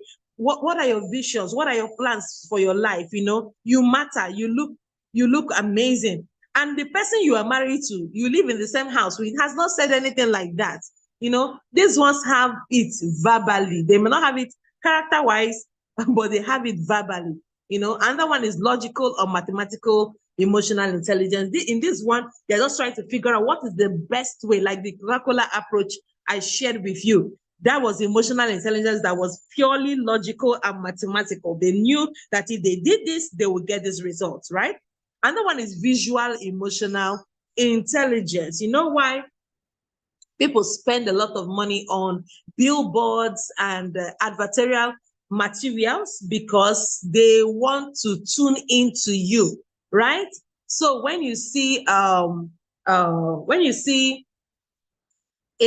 baby milk selling company, you know that the milk is actually for babies, right? But they know that they cannot do adverts for babies. The babies might be the consumers, but they are not the customer. Let me say this again. The babies may be the consumer, but the babies are not the customer. The customer are the parents of these babies. So when they want to produce any advert, they will produce an advert that will appeal to the parents of the consumers. You get that? So in that case, they produce more visual emotional intelligence. They tune into visual emotional intelligence to be able to produce such adverts. Next one is musical. That is why people would be fainting and killing themselves and falling and being trampled upon in Michael Jackson's concerts and stuff like, and musical programs like that, you know, because he knew just how to work the human mind.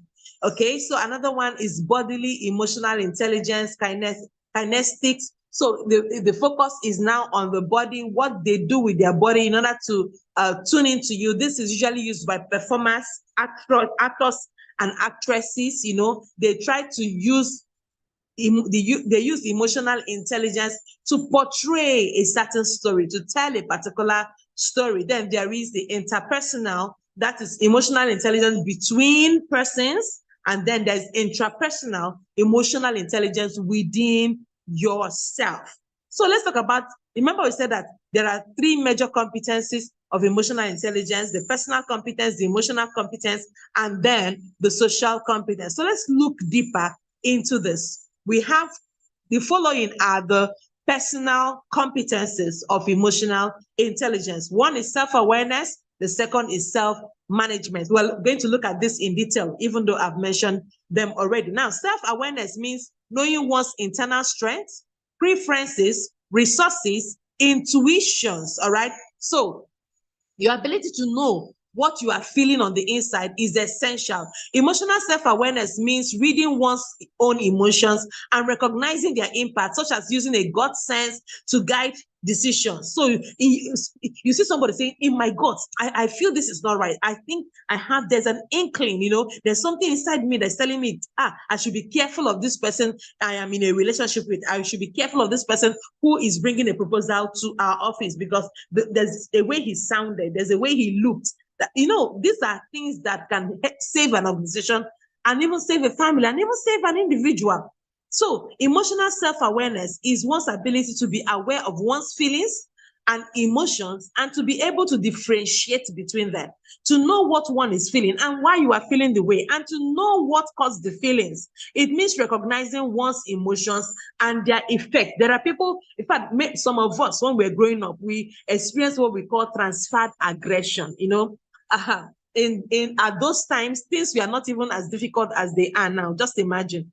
But then I remember sometimes our parents get frustrated, and then after the work of the day and somebody gets them offended, they package it and bring it back home. So you don't get to ask stupid questions that children of this generation ask. Children of this generation, they're very expressive. They tell you what is in their mind, what they are thinking, and they expect you not to judge them.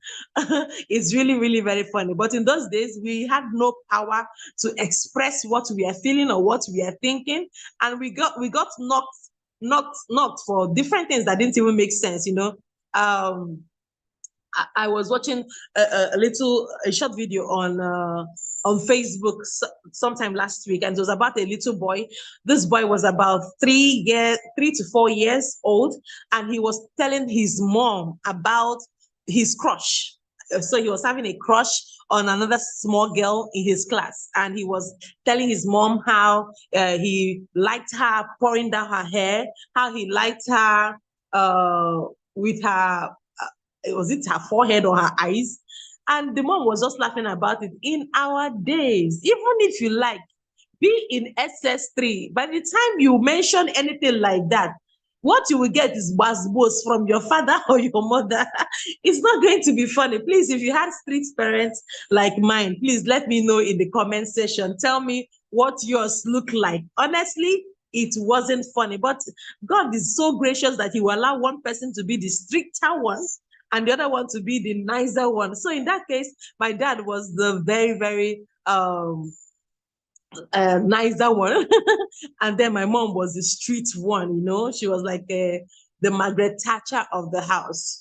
So tell me, even as a parent, are you a parent now? Let me know. Are you a strict parent or you are the nice one? Just let me know in the comment section. So what we're saying about being emotionally self-aware is that you know what you are feeling per time. You're able to separate those emotions, all right? And this is very, very key, because you need to know what caused those feelings and recognize your emotion and its effect so that you don't transfer aggression.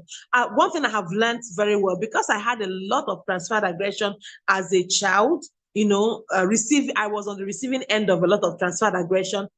Growing up, when I grew up and became a parent, I told myself, I cannot repeat this cycle, right? I have to do better by my children. So when I'm pissed off, I'm angry, I'm upset about something, I tell them, this is exactly how I'm feeling. I wish to be left alone, unless it's an emergency. Feel free to come to me if it's an emergency. But if it's something we can talk about later, please let us talk about it later. So I'll be in a better frame of mind. And they do understand that, mom is not feeling okay. Let's just leave her for now. We'll come back later. Unless it's an emergency, they have to still get through to me. So the next one is accurate self-assessment. In accurate self-assessment, you have to assess yourself properly. You should be able to know your strengths, know your limits. Accurate self-assessment is about thriving on an open, honest, compassionate feedback about your strengths and your limits, so that you will not carry what is greater than you. You don't put yourself or put yourself in a program that is bigger or stronger than you. That is you assessing yourself accurately. Next one is self-confidence. In self-confidence, It's about having a strong and sound sense of one's self-worth and capability. You know, self-confidence is not arrogance. Many people attribute self-confidence as arrogance, but self-confidence is not arrogance. Arrogance is a negative trait, while self-confidence is a positive trait. Self-confidence is a strong and sound sense of one's self-worth and capabilities. It means that you believe in your own capability. You believe in what you are able to do and what you're able to bring to the table. Now, let's talk about self-confidence and self-awareness. Self-confidence is the belief that you can successfully perform a desired behavior. So you have self-confidence. In school days, I was engaged in high jump. All right. So at a certain time, I didn't have the confidence to jump that high. I was always afraid. So before I get to the bar, my leg and the bar will just land on the ground, you know. And my coach, then my sports coach, then eventually called me and told me that being able to do high jump, it starts from the mind, you know. I have to work on my mind to be able to elevate my mind above that pole. And he said, if your mind can pass that bar, your body won't pull it down. Your body would pass the bar because your mind has first crossed that bar. And I believe that when I was able to tune into that he shared with me, I was able to do high jump for a while. It lasted until many waters crossed the bridge, and I'm now a wonderful, fat and flourishing woman right now. All right, so let's talk about self-confidence. Self-confidence can be built by never getting negative about yourself. And like we said, never getting negative about yourself is a part of emotional intelligence. You have to make sure that you are intentional about your self-confidence. Let's talk about types of self-confidence. Now, we have types of self-confidence, and number one is what we call the optimal self-confidence. In optimal self-confidence, it is a realistic sense of what you can accomplish, realistic goals, playing within yourself. So in optimal self-confidence, please help me move the slides. In optimal self-confidence, you are able to tell yourself, I know who I am. I know what I'm capable of doing. In optimal self-confidence, you are telling yourself, I am capable, or I have the strength. All right. I've done this time and time again, and I'm confident that I can do it. All right. Now there's another type that is called false confidence. In school, while in school, do you have that person that he or she will raise his hand and very confidently they will make noise? Teacher, I. And when they answer, they will answer the wrong question. That is a major characteristic of false confidence. False confidence arises from unfounded confidence in one's ability. All right. It involves being cocky, being arrogant. This can also be an act to cover up difficult attitudes. So there are people that they just portray this air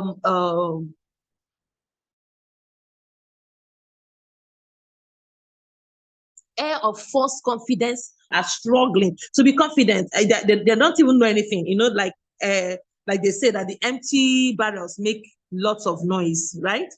Now there's another one that is called diffident. The word diffident is not new. It is like the opposite of self-confidence. So when we say you are diffident, we mean that you are lacking confidence. This is when fear of failure, high degree of self-doubt occurs in the life of a person or an individual.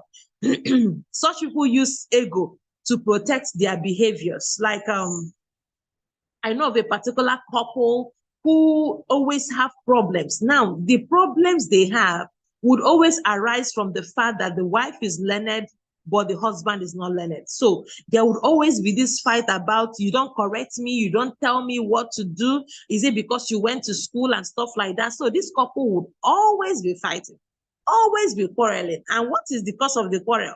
One is trying to say, because I went to school, you need to understand that this is how to do things. The other one is trying to say, oh, you can't tell me what to do because even as much as you went to school, I am the one who is marrying you. And like that, different kinds of problems occur between them. So it's important that we avoid such. Now, let's talk about models of self-confidence. Models of self-confidence. The first model of self-confidence is what is from Bandura, okay? Is from Bandura in 1977. Bandura's self-efficacy theory is a theory that suggests that a person's confidence in his abilities can determine his drives and decisions. So your confidence in your ability will show in the way you drive yourself. It will show in the way you make decisions, which means that somebody with a high level of self-efficacy will foster a more positive outlook and express a lower incidence of stress because they are confident in the fact that they know what to do. This is what the self-efficacy theory of Bandura is all about. So it's a model of self-confidence. Now let's talk about another one. That is the competence motivation theory by Susan Hatter in 1978. Now, Susan Hatter further developed a theory, and in her theory, she suggests that people will usually move towards activities that they feel a greater competence in and shun activities that are more challenging. So people will usually engage in things that they feel they are confident of doing, and the ones they are not good at doing, they'll just leave it alone. You know, they won't even bother. Now, the third model of self-confidence is from Viali and et al. And others. You know, is about the multidimensional model of self-confidence. In this multidimensional model of self-confidence is a model in which self-esteem is seen as a global construct underpinned by increasingly differentiated aspects of the self, which means that the focus is on what an individual, the perception of an individual towards their physical perception, their social perception, or even their academic perception determines what they eventually do and how they do it and how they show confidence. Now let's talk about ways to boost confidence. Remember, we are still talking about personal competence. Now we'll be looking at it under these following categories: successful performance, vicarious experience, verbal persuasion, and emotional arousal. Let's look at each of these elements in detail. Let's talk about successful performance.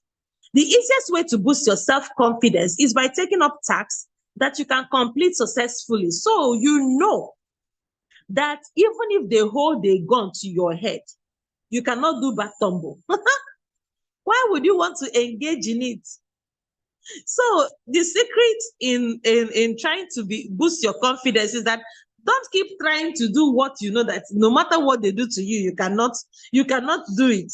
So focus on the things that you believe that you can start and finish. Just like an athlete needs to be successful and set realistic goals, you should also set realistic and achievable goals. All right? Because as you become successful at completing your set goals, you raise your self-confidence level with each success or goal reached. Now, please, I want to ask everybody in this class, what is that one thing that you can do? You can start and finish without hassles. In fact, that one thing you can do, and people would think it's easy for you to do. What is that one thing that you can start and you are sure you can finish it without worrying, without even praying, because you know that it's something that is realistic for you? And then also tell me one realistic goal and one unrealistic goal for you. What is realistic for you? Now, for myself, a realistic goal is that I can write a book in 1 week. That's very realistic for me. If I put all of my energy in it, I am sure I should be able to deliver. That is if I put the necessary efforts, right? But one unrealistic goal for me is, let me use that back tumble issue. There is no amount of motivation you give me right now, and after motivating me, I will just go and do one full back tumble. It's not going to work. Motivational speaking will not work in this one. So that's an example of one realistic goal for me and one unrealistic goal for me. So let me share yours with me in the chat room. Let me know what you think about your realistic goal and one unrealistic goal. I'll come back to read it as soon as possible. Now let's talk about a vicarious experience. A vicarious experience is like is accomplished through the use of video. Let me give you an example. Like you can get from the experience and skills of others by watching and learning from them. Just like a to-be model watches and learns and copies another supermodel, that is how you too can become successful in your field, by watching another person do it. So this is also known as participatory modeling. It is something that you watch another person do and you go ahead and do it. One of the methods of talent management is what we call the body system. In the body system, you just match a newbie or a new recruit with a staff that has worked for a while. And this new person that you recruited, this new employee will just keep watching the older person do it. Not older in terms of age, but older in terms of experience. And as the person does it over and over again, through a vicarious experience, you, the new employee, can learn how to also do that work. So one of the ways to gain self-confidence is to look at confident people, see how they talk, see how they walk, see how they express themselves, all right? See how they stand before a stage and talk. If you're having stage fright, think of somebody who is always standing in front of others. Find out what it is they do. How do they do it? How do they prep themselves before they meet the audience? What do they do in particular that makes them successful? Then you watch them and then you learn. Another one is verbal persuasion. As the word verbal implies, is one of the best ways to boost your confidence by giving yourself what we call a pep talk. Now, verbal persuasion is applied by staying positive through verbal affirmations. Tell yourself wonderful words. I can make it. I can do it. I am not a failure. I failed before, but that does not mean I will fail again. I am capable of doing this. I'm excellent at what I do. You know, give yourself some pep talk. I have done this before, and I'll do it even better. You can make a habit of giving yourself a positive talk first thing in the morning by looking in the mirror, as well as night before going to sleep.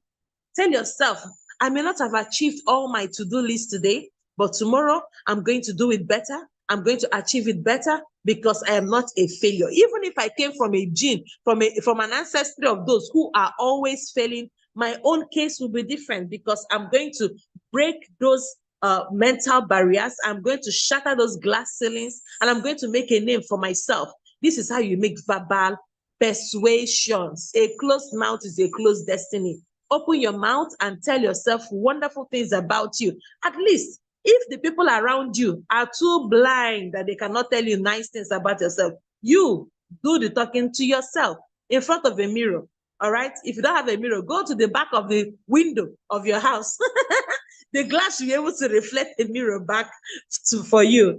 All right. So the last one is emotional arousal. In emotional arousal, you should always try to remain on an emotional high. Is it realistic all the time? No, but because there'll be negative things that will be happening around you. Sometimes you might be feeling emotionally low, but it is just an intention. Even if you do not get to an emotional high of 10, at least you are no longer where you used to be at 2. So make sure that you try to vibe yourself up, all right? So try to be emotionally ready and optimally aroused. Too many stressors can interfere with your self-confidence levels and hamper your self-image. So emotionally arouse yourself and tell yourself that you're capable of handling whatever it is that comes your way. Let's talk about how to practice self-awareness. Now we've talked about this over and over again, and I must tell you that in order to practice self-awareness, you have to be aware of your own emotional states, know what you are feeling. Number 2, practice and learn to tune in and tune out to your emotions. Sometimes you tune in, but don't tune in and remain there. Tune in and tune out, please. If the emotions are the bad one, all right? But if you're feeling good and you're feeling happy about yourself, please tune in and remain in. All right. So let's practice tuning in. Sometimes you may be feeling sad, but then you tune in into what is happening to you. Learn how to tune out.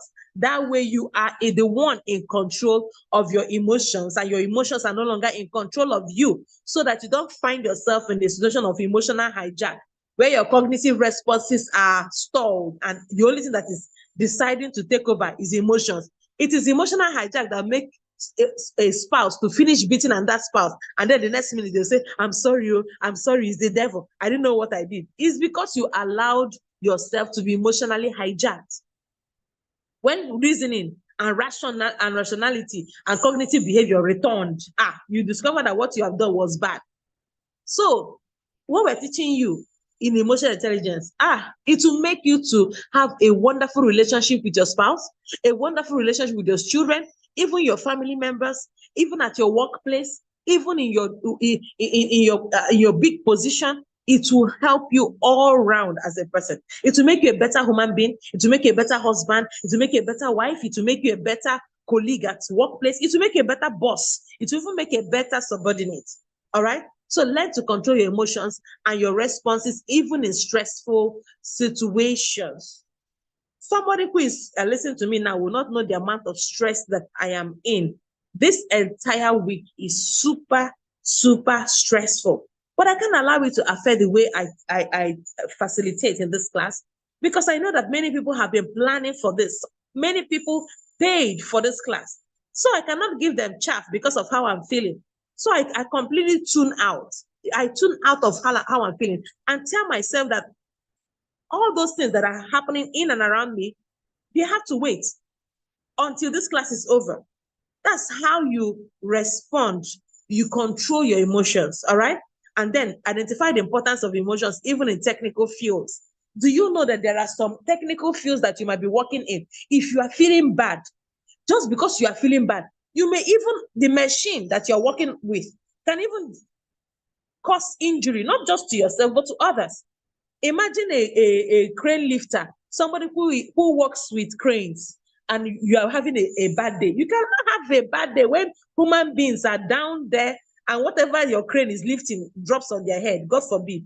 That some things are not even allowed. That is why you have to practice self-awareness. All right? It is very key. Let's talk about self-management. Self-management means managing one's internal states, impulses, and resources. How many of you? Let me ask this question. But before I ask the question, let me go to the chat room. Oh, I see you, Miss Mary. You said, yes, your realistic goal is finishing or reading one book per week. Excellent. But your unrealistic goal is cooking for a crowd of people. I tell you, sis, I can cook, I love to cook, but not for a crowd of people. So thank you so much for sharing that with us. That was very, very, very wonderful. All right, thank you. And let's talk about self-management. All right, the first one we want to look at is the emotional self-control. Emotional self-control means keeping disruptive emotions and impulses under control. You are keeping your disruptive emotions. Disruptive emotions, that time you are shouting like a mad fellow. You know, they say that somebody who is angry is suffering from temporal madness. Well, that quote did not come from me. Please Google it. I am not the one who is saying it. But anytime you're angry, just remember that what is happening to you currently is just temporal madness. That is when you cannot control your emotions and your impulses.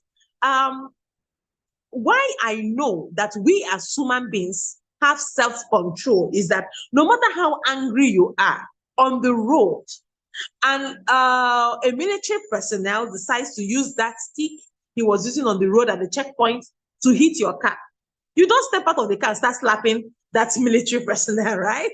No matter how hot-blooded you are, you will just maintain and control yourself, right? Hey, you control yourself. If not, you will do frog jump that day, irrespective of the kind of car you came down from. So you can control. I've seen somebody, his wife came back from the market and she was shouting. She was really angry and upset. See, in this our chat room, you can even smile. If I tell something funny and you feel like smiling, please feel free to just drop a happy face. Let's not be very, very, very official and serious face in this class, okay? Nobody's right setting an exam for you today. All right. So this particular man, he was like, my beautiful wife. My beautiful wife, somebody has the guts to beat my beautiful wife. Today, I must show you, Pepe. Hey, thank you, Mr. Zara Omar Aliyu. Thank you so much for your smiley face. All right, thank you. All right, so he was angry. He was like, what gave this person the guts to talk to my wife like that? He said, come and show me that man that felt he can slap you in the market. And this man just followed his wife to the market as they were going. So where is the man? Show me the man. This man was breaking. He was angry. The moment the wife now pointed to the man, the peak of this man's head, the husband man, the peak of his head was just reaching the stomach area of the man that the wife pointed.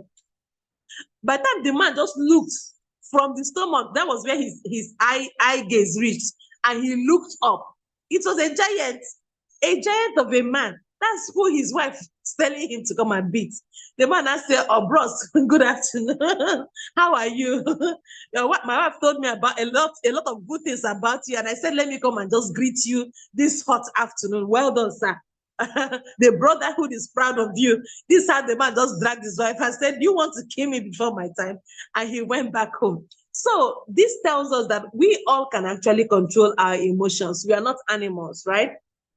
We are human beings, and we're human beings for a reason, because we have the ability, the inbuilt ability, the innate ability to control our disruptive emotions and our impulses. There is one wrong move that can destroy you for life. There is one wrong behavior that can destroy everything that you took years to build. You can build a reputation for 20 years, but you can destroy it in just 2 minutes with just disruptive emotions and impulses. And this is why we're teaching emotional intelligence. It's not just about teaching you so that you can pay for the course. No, we want to make you better, because we know that many of you in this class, it does not end with you. I remember when Brigadier General joined us, it was in a class like this. And when he went through the class, he was very, very inspired. And that little seed that was sown in him years ago has become a very giant and wonderful forest. In the lives of others, is bearing so much fruit. The fruits of it are plenty in the Nigerian army. And this is because somebody understood what we're trying to share here in the class. So next one is transparency. Under emotional self-control, we also talk about transparency. Now, transparency means displaying honesty, integrity, and trustworthiness, and acting congruently with one's values. What do you believe in? What do you stand for? Then stand by it. Adaptability means demonstrating flexibility in adapting to changing situations or overcoming obstacles. Achievement orientation means having the drive to improve performance to meet inner standards of excellence and striving to improve a standard of excellence both in yourself and in others. Let's talk about achievement and non-achievement oriented person for just a minute. An achievement-oriented person is the kind of person who discovers their dreams, providing them with a passionately felt life purpose and consistent motivation. They discover their dreams, and it gives them this passion. They can't sleep because of it. They can't rest because of it. Because they have a passion. Because they have a dream. Let me ask you in this class, what is that thing that will not allow you to sleep at night? That vision you must birth. That purpose you must fulfill. That thing you must do. That thing that you know that is even larger than life. What is that thing? Achievement-oriented person will commit to their dreams, visualizing the successful creation of their ideal future. While he's doing this, a non-achievement-oriented person will have little sense of purpose, little passion, little or no drive in their lives. Some of them wander aimlessly from one activity to another because they don't have a passion, they don't have a direction. Then let's talk about the achievement-oriented person. Please help me change the slide. The achievement-oriented person will design a compelling life plan, complete with purposeful long and short-term goals. They know what they're going to do now. They know what they're going to do later. They know what they're going to do in the future. They know what they're going to do. They know what they'll be doing in the next year. Already have a plan.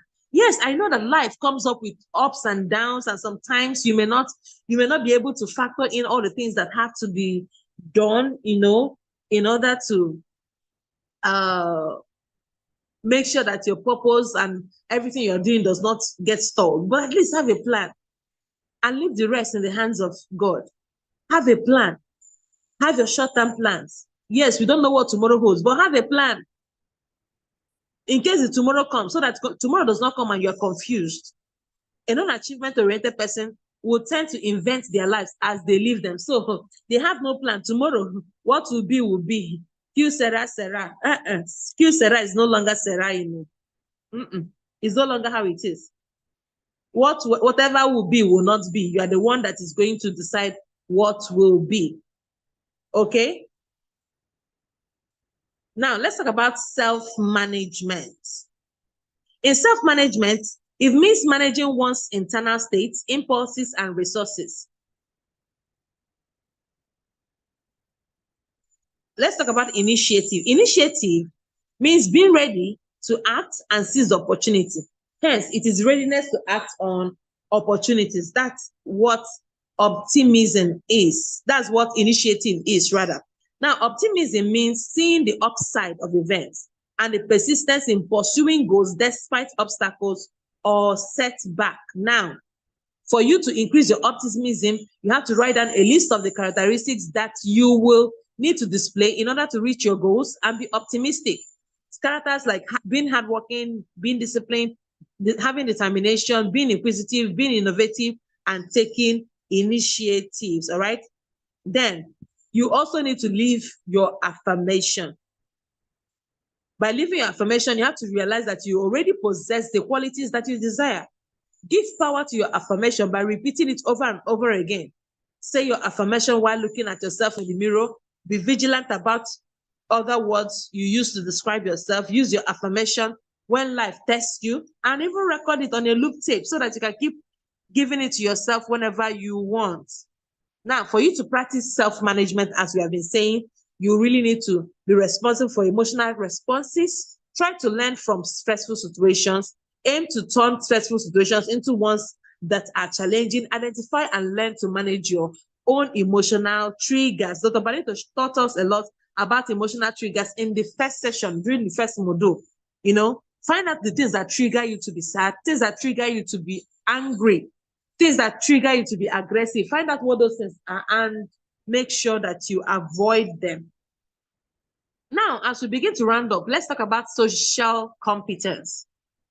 The following are social competencies of emotional intelligence. We say social awareness and relationship management. Under social awareness, we mean that this is the awareness of other people's feelings, their needs, and their concerns. So under social awareness, we have empathy, organizational awareness, and service orientation. Now let's talk about empathy. I talked about empathy before. Empathy means sensing others' emotions, understanding their perspective, and taking active interest in their concerns. Hence, empathy means fellow feeling and understanding and entering into another's feelings. So understand how people are feeling, why they are feeling how they are feeling, okay? Then organizational awareness means understanding and reading the current decision networks and politics at the organizational levels. It means understanding a group's emotional currents and power relationships. The next one is service orientation. Service orientation means analyzing and recognizing and meeting clients and customers' needs. So for you to be able to increase your social awareness, you need to think other people are important. You need to notice people. Don't compete with people. Know when to correct others. See, these things are very, very important. In fact, let's talk about thinking other people are important. The first rule is simply to convince yourself that other people are important. So it is natural that you should understand them better and deal with them effectively. Whenever you're on your high horse, you don't consider that other people are important, you won't do well. You won't be a successful leader. You won't be a transformational leader. All right, notice people. We should notice each and every person when we notice someone. When we notice someone, they feel their importance is being recognized and their morale is boosted. Do you know how your morale can be boosted when your boss calls you by name? It's amazing. Know people by name. Learn to call them by name. Understand them. Okay? Make them feel important. When they see this, they would know. They would truly, truly know that they are important to you. This is very, very key. All right. Now, the next one I want to talk about is don't compete with people. Everyone wants to feel important and to feel that others recognize their importance. If you want to make a good impression on others and get to know them better, the most effective way is to let them know that we are impressed by them. Do you know how wonderful an employee will feel, a colleague will feel, when your focus is not just competing with them, your focus is on making them feel like they matter. Know when to correct others. Don't try to win all the arguments. Don't try to win all the little battles. If nothing is involved except the other person's ego, it's not like you're trying to save money with this argument. It's not like you're trying to make money with the argument. Don't keep correcting everyone. Somebody writes on the group platform, maybe the workers platform, you tell the person your English is not correct based on laziness and structure, clack, clack, clack. All of those things are not okay. You can correct this person privately if your intentions are really well-meaning. Identify the crucial points at which this person needs and has to be corrected. So this is something that you have to really do and be very kind while at it. Okay? Now we'll be rounding up this session with a real-life example. We'll round up this session with a real-life example.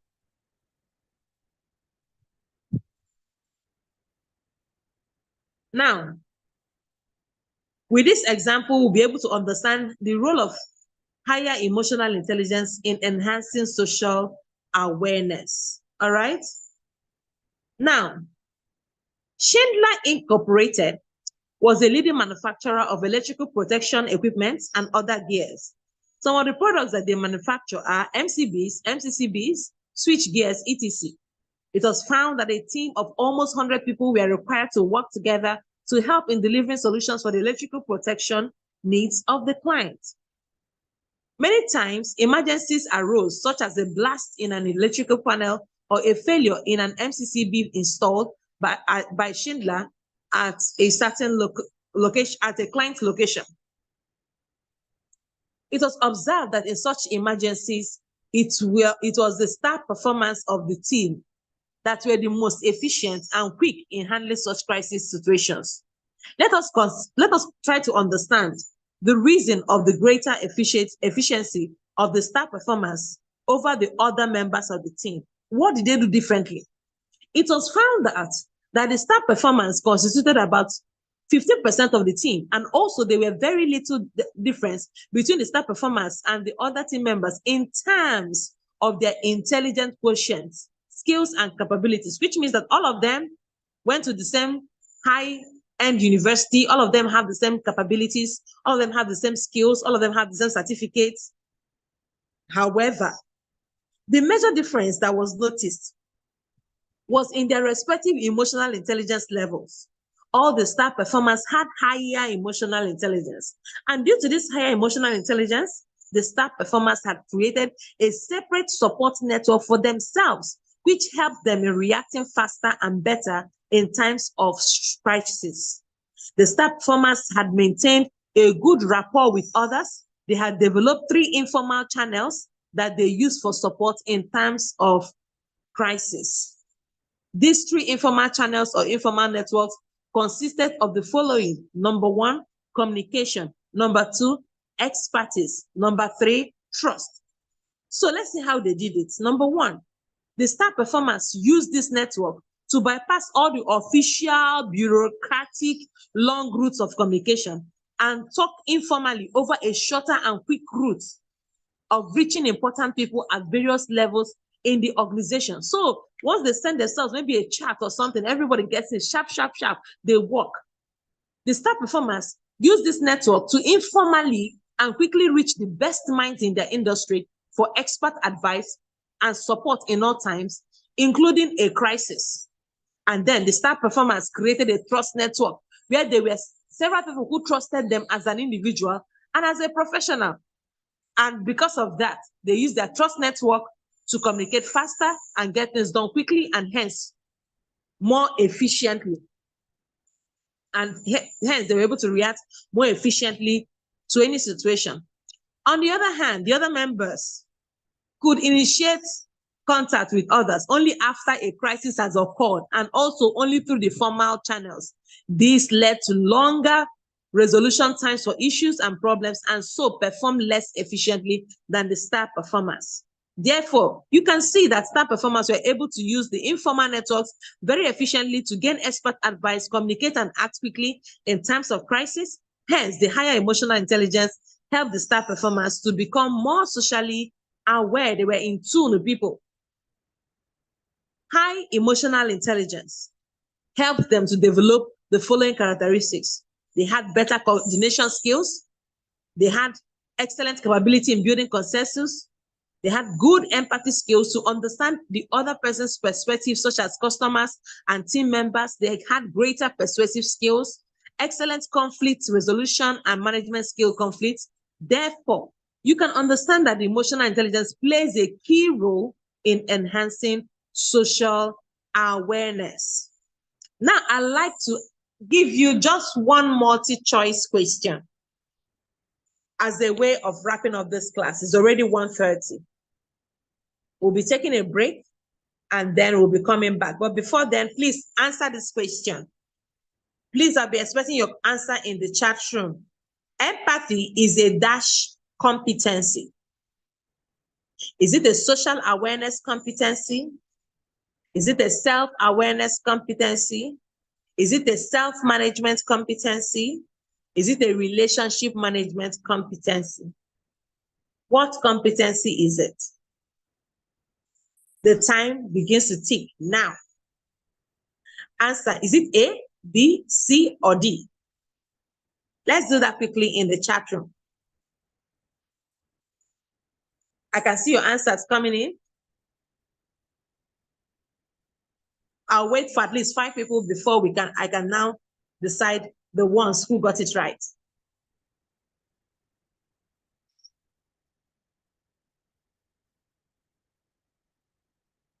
One more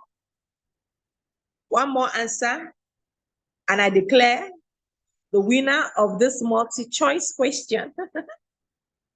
One more. Yeah, I have one more. And the majority gets the answer right. So the correct answer is that empathy is a social awareness competence. All right? Empathy is a social awareness competency. And with that, we come to the end of this class. Now, I am aware there were questions that were being asked from the beginning of the class. In fact, from the beginning of the first module 1 till now. So I'm trying to scroll back to see if I can get the questions. Okay. So some people are asking, what's the process to be a member and what's the process for induction? Mr. Damilola will come in and answer those particular questions. But for the person who was asking a question about him and his wife, I hope in the course of this class, we were able to answer that question. Now, at this point, I want to ask, is there any question? Any question before we wrap it up? We'll be taking a break by 1:30 and we will reconvene by 2:30 to round up for today. Okay. All right, so let's welcome our coordinator, Mr. Damilola, as he comes in to take over. Thank you very much, and do enjoy the break. All right, wonderful. I mean, please, my people, kindly let's give Dr. Ifoma a round of applause from the comments section. I mean, she has done a wonderful job to this section. All right, please, can we do that? Let's appreciate her. Let's appreciate her. And she said earlier that there's some 2 questions. Yeah, about 2 questions somebody asked earlier before she came on board. So the person say, I'm sorry, I can't speak where I am now. My question is, can you throw more light with the stages of emotional hijack? I didn't get the second stage and how it relates to reacting automatically. And this is Mary Omeza. I think she just left again now. And I guess that slide was previous slide of previous section, Dr. Banito had with us. So I don't know if Dr. Ifoma can throw more light to that. And the other question that came earlier as well, I think Doctor was able to deal with it. So we might not need to stay on that. And for this present session that we just concluded now, please, if you have any question, let us see your reaction from the chat box or kindly raise your hand so we can allow you to speak. I believe we've been learning a lot. It has been so challenging and inspiring, educative as well. So there's a need for us to ask questions. Let's interact. And that's the purpose of this session. We want to make it more interactive, practical, in as much as we are learning theories as well. There's a need for us to speak up so we can use some circumstances and situations we are dealing with personally to get necessary information to address some of those issues. Okay, because of our time. Let me attempt to answer that question. The stages of emotional hijack. Okay. All right. So I hope the person who asked the question is around. There are 4 stages of emotional hijack. The first stage is identifying the trigger. It means that you have to perceive and identify what event, what object, what person, what situation does your mind register as a threat. Okay, so if you're somebody that gets angry easily, what is that kind of thing? What are the kind of things that get you angry? What are the kind of things that trigger it? Number 2, the stage 2 is feeling a strong emotion. So in stage 1, something triggers that anger. Then by stage 2, you begin to feel a strong emotion. So let's take it, let's make a practical example. Maybe you have, let's switch it up now. You have a nagging husband. So I'm switching it so it will look like the question that somebody asked before. So maybe you're a woman here and you have a nagging husband. Now, you don't like the nagging, right? You want the nagging to stop. And it just happens that he begins to nag again. When he begins to nag, that's the trigger. What's the next thing? You begin to feel a strong emotion. And what's that emotion? It could be anger. It could be resentment, but it's strong. So in this second stage, you begin to feel a very strong emotion, which is caused because of that trigger. Number 3, stage 3, you begin to act. You react automatically without thinking. And in this stage, you're already at the peak of the emotional hijack, because at this stage, this is the peak, the highest peak of emotional hijack, because you're already responding and reacting based on what you are feeling without thinking about it, without allowing your mind to process it. And then when this happens, you can either lash out, call him names, shout, or even begin to beat him. Don't laugh at this one. No. It's a real life situation. A particular woman, she was military trained, and every time her husband provokes her, this woman will use her military tactics to finish the man. This man will be shouting and crying and calling neighbors to come and help him.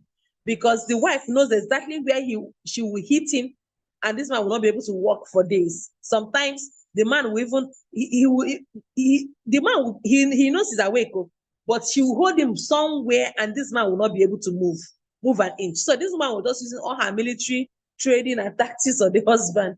So abuse and battery is not only for women, it can happen to any human being at all. And then, but the fourth stage is regret. After your emotion has finished hijacking, you now start saying it's the devil. It's not the devil, anything. You allow the emotions to hijack, you begin to regret your reaction. So those are the four stages of emotional hijack. First, trigger. Second, you feel a strong emotion. Third, you react. Fourth, you feel regret. Thank you.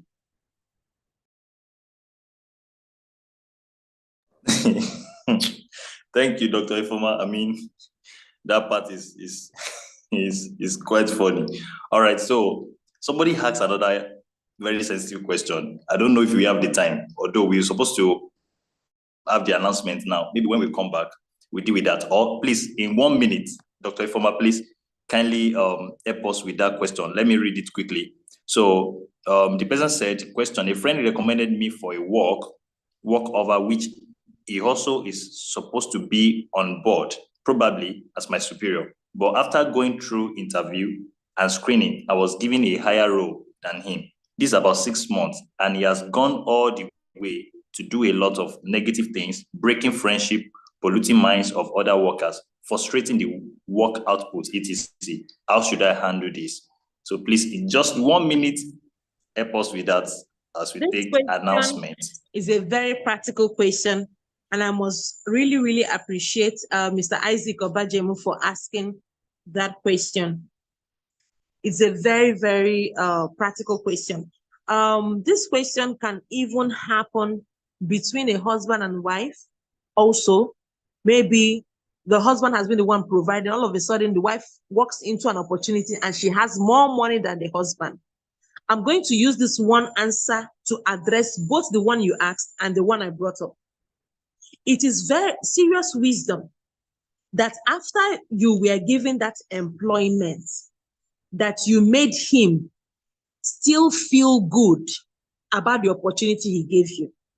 There are people that when they get a higher position, instead of still humbling themselves the same way they humbled themselves when that work was recommended to them, they can begin to rub it in on the person. So based on emotional intelligence, if such a thing happens, and then you see you get the job and you found out that you have become his senior, while the person is still is now your junior, somebody who gave you the opportunity, you have to do everything in your power to make sure that he still feels good about himself. You say, don't worry, in the office, they may call you they were calling me call me your Oga, but only me and you know that you are my real Oga, because without you, I wouldn't have gotten this job. Wine, after getting the job, you go to his house and give him a bottle of wine. I want to say thank you, or a carton of wine. I want to say thank you for giving me this job. Those are emotional intelligence attitudes. You never rub it in. You make sure that you never create an opportunity for you to confront him publicly in the office. These and many more are ways through which you can ensure that that friendship continues to exist and that the person does not become frustrated, because they'll be saying, why did I even bring you in? And you know the funny part, this person will be comfortable if a stranger came in and was his senior. But because familiarity has come in, if this person knows you to a certain level, they don't think that you deserve to be higher than them. But there is a way that you can handle it. You make them feel important, because that is the loss of importance. They feel like they're no longer important in your life. Meanwhile, they were important in a certain season to the point that they were able to recommend that job for you. So the key thing is, I wish it has not gotten this bad, but before it went this bad, what would have been wonderful was for you to tell him things that make him feel comfortable, and then things that, like, without you, I wouldn't have gotten this job. Give him gifts to appreciate him for giving you this opportunity. Now that things are bad, what you can do is that you can find a way to get an audience with this person, a one-on-one audience, one-on-one private audience, and tell the person, I'm really sorry about all that has happened. It was not my fault that I was given the job, but I believe that it may have been my fault with the way I handled it. You are still a wonderful person. Without you, I wouldn't have gotten this job. Try to talk and appease this person. You can even, if you feel that the person is going to become very, very aggressive, you can write a long note to the person. Okay, you can write a very long note and explain your own stand to the person. Okay, I see what you're writing in the chat room. You said, I appreciate the attempt to answer the question. I hope to continue to manage the affair. He said, I have gifts, and he told someone that he doesn't want to be poisoned. It doesn't have to be an edible gift, okay? So he just accepted the gift, but we'll give it out. What a gift that's demanding for me to send to him. I didn't get what you were trying to type, but what I'm saying is don't give up on that relationship. You can also talk to somebody to mediate between the both of you. Explain to that person that you don't mean to rub it in, that you still want, even if you are not best of friends, you still want you and that person to still be friends. If there are things that both of you shared before you got that position, you can use those things as key elements in your talk or in your write-up and let the person know that the friendship we shared before or the brotherhood we shared before is still on, and I don't wish for it to end. I still care about you. This job was just given to me. Maybe I allowed it to get to my head. But remember, in relationships, any relationship whatsoever, sometimes you may just have to forget about being right. If you keep insisting on being right and that you have done everything, then that relationship may never work. But in relationships, sometimes you might have to play the fool for peace to reign. So in this end, you are the one who is even concerned about how the relationship has gone. So what you can do best is to humble yourself, try to meet with this person. Don't claim you right. Don't try to win any arguments. Just try to tell this person that your friendship with me is more important than my ego. Your friendship with me means a lot. I can do this job without you, but I don't want to do it without you. So that's just it. Thank you. Wow. Doctor, you spent extra 5 minutes, trying to give this person a great response. Because of our time, I'm trying to drop the WhatsApp link on the group for necessary information.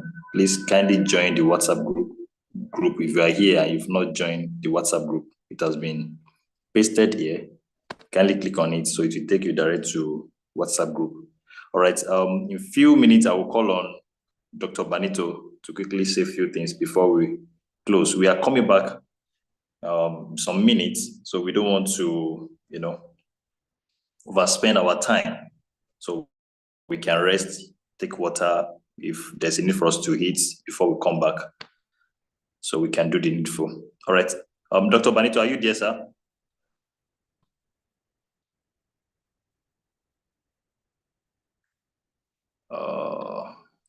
Okay.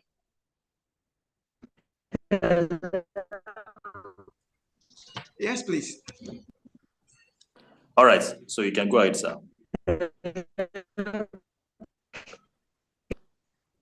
Somebody's. Your network is breaking. The WhatsApp link is. Hello? Can you hear me now?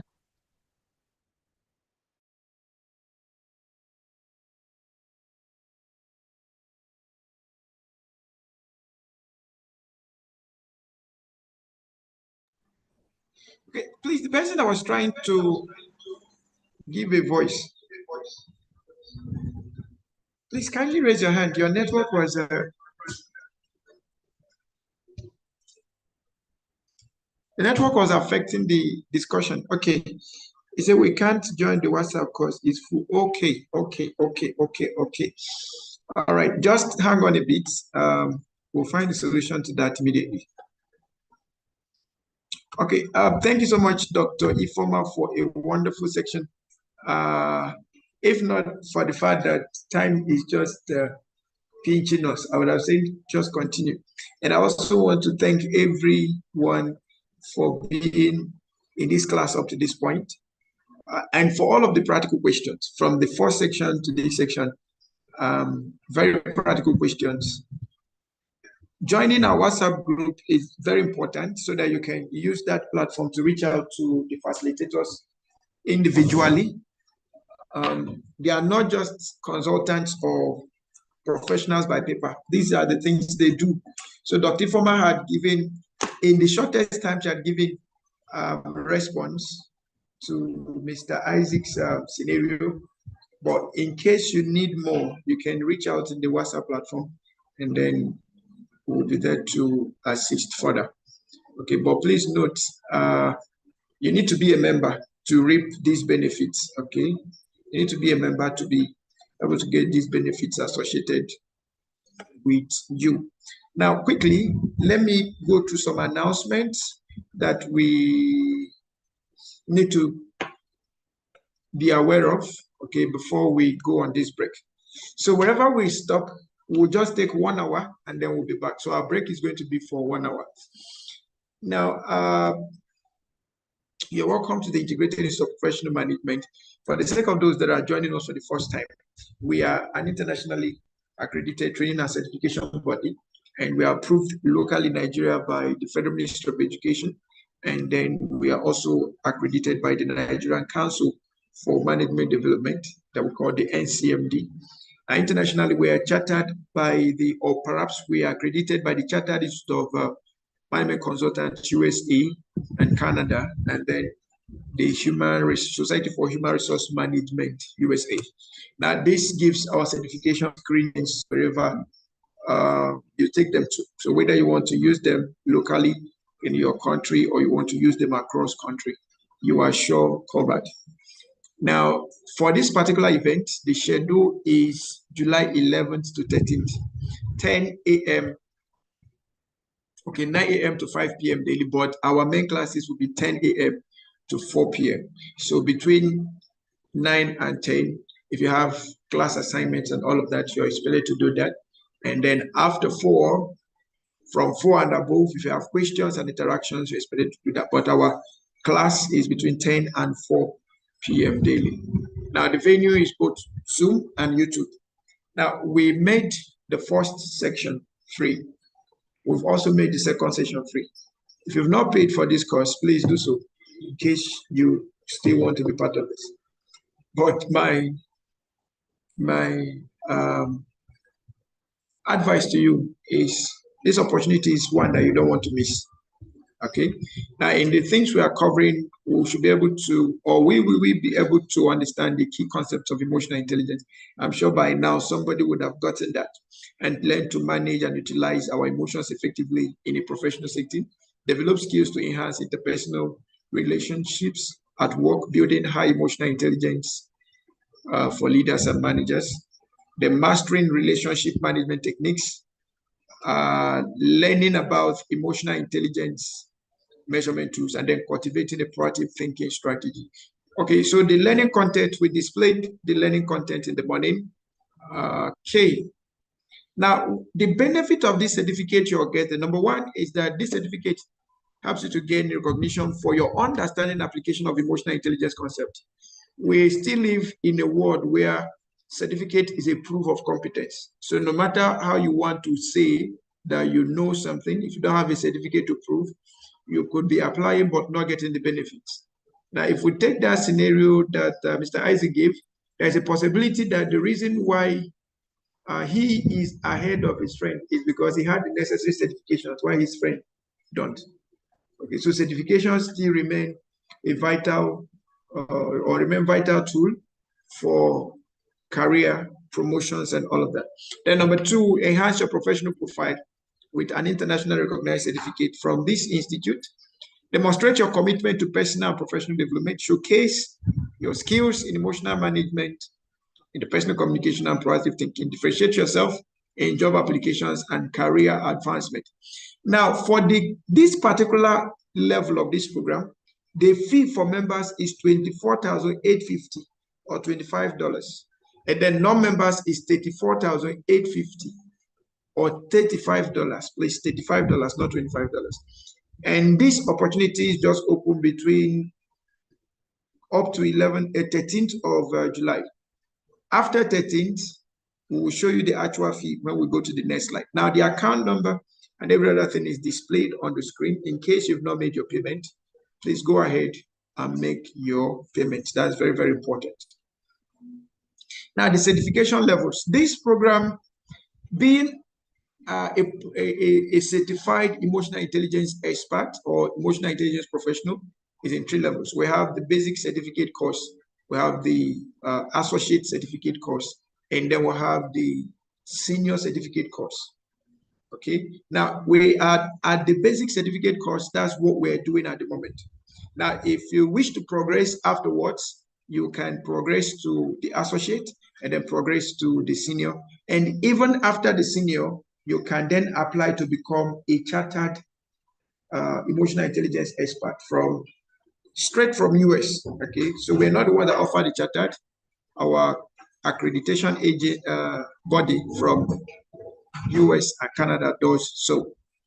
Okay, now for the certification levels and fees, the basic certificate course in emotional intelligence, the actual fees for members and non-members, $75,000 or $75, non-members $100,000, $100. Now the discounted fee, which is what is happening here today, is $24,850 or $25, and non-members $34,850 or $35.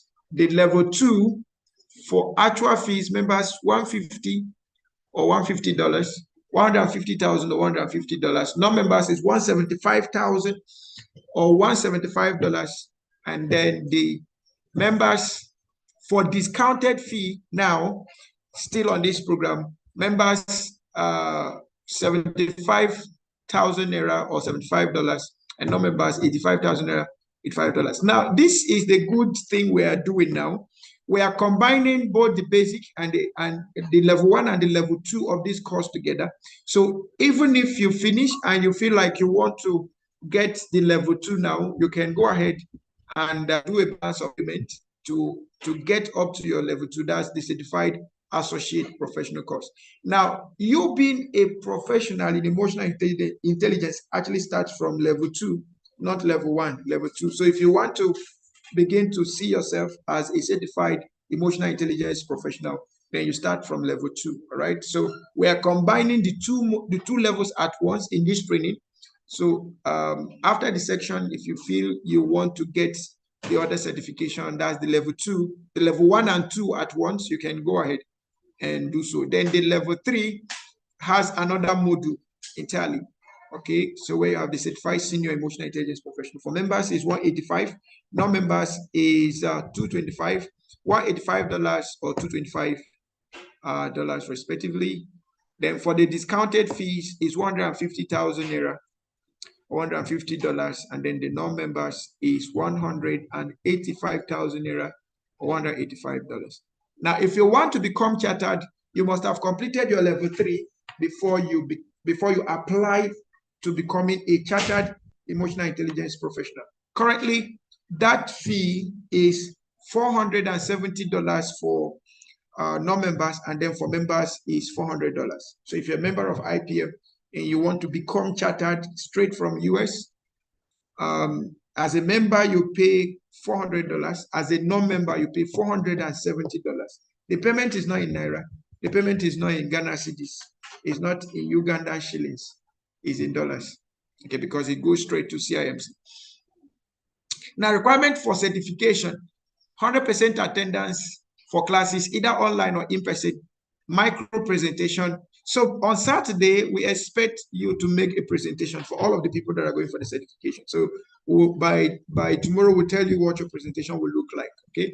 Then the assessment and evaluation. For all of the people that are going for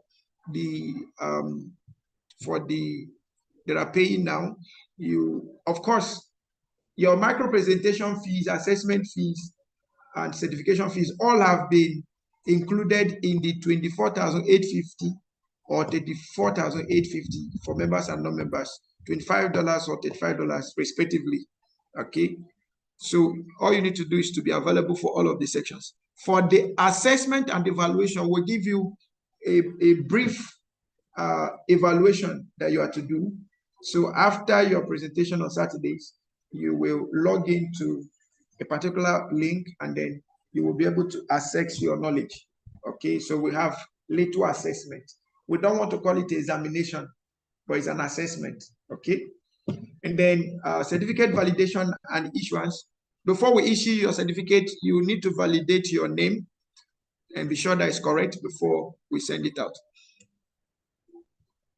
Now, we also have other programs coming up, which we will advise you to take advantage of because of the current discounts that we're running. We have the Executive Leadership Development course and Innovation Management. It's meant to be July 18th to 20th, and the fee is the same as what we're having now.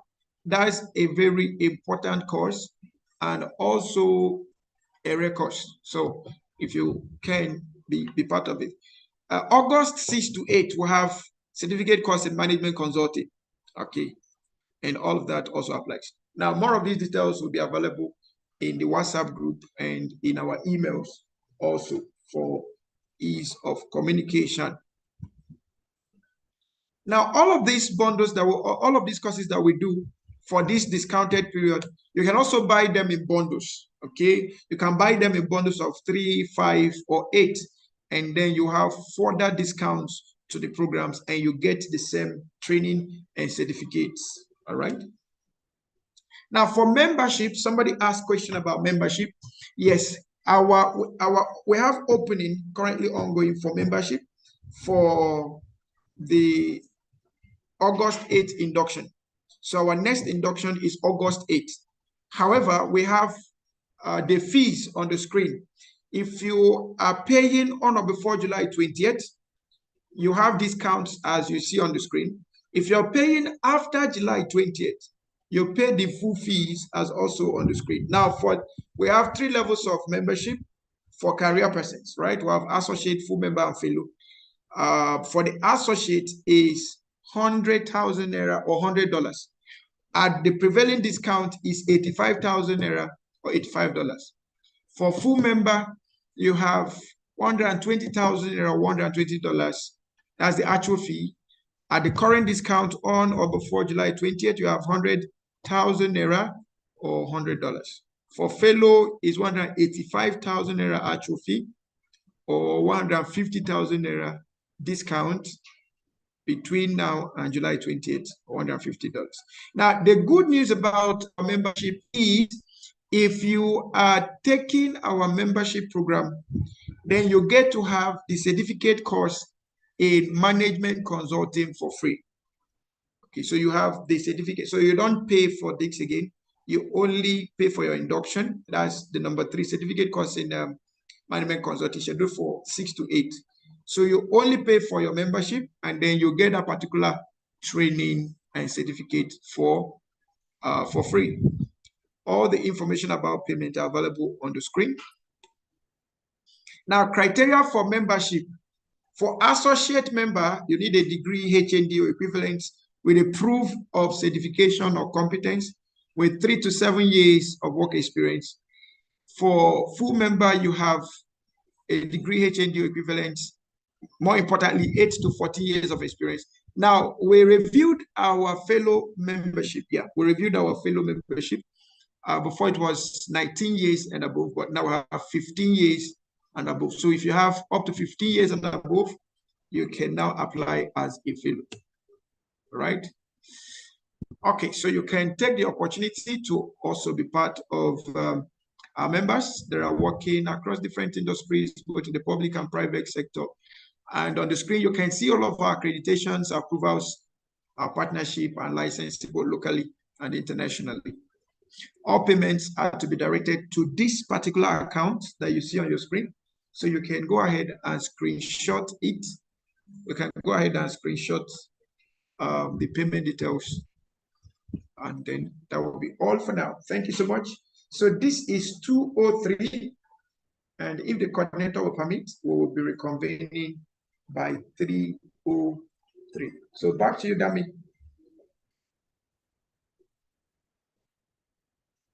Okay, now somebody is asking, when is the certified senior emotional intelligence? Please, you need to follow the course gradual.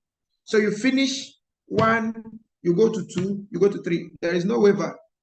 Okay, so when you finish this one now, Okay, we are doing 2 in 1, right? We're doing 2 in 1 now. So you can go ahead and pay for associate if you wish. But note, you have to pay for the basic first before you pay for the associate, right? And then the information about the senior will be communicated, but that will, the lecture will be between October and November. Okay. All right, thank you. And I'll be handing over to the coordinator. So coordinator.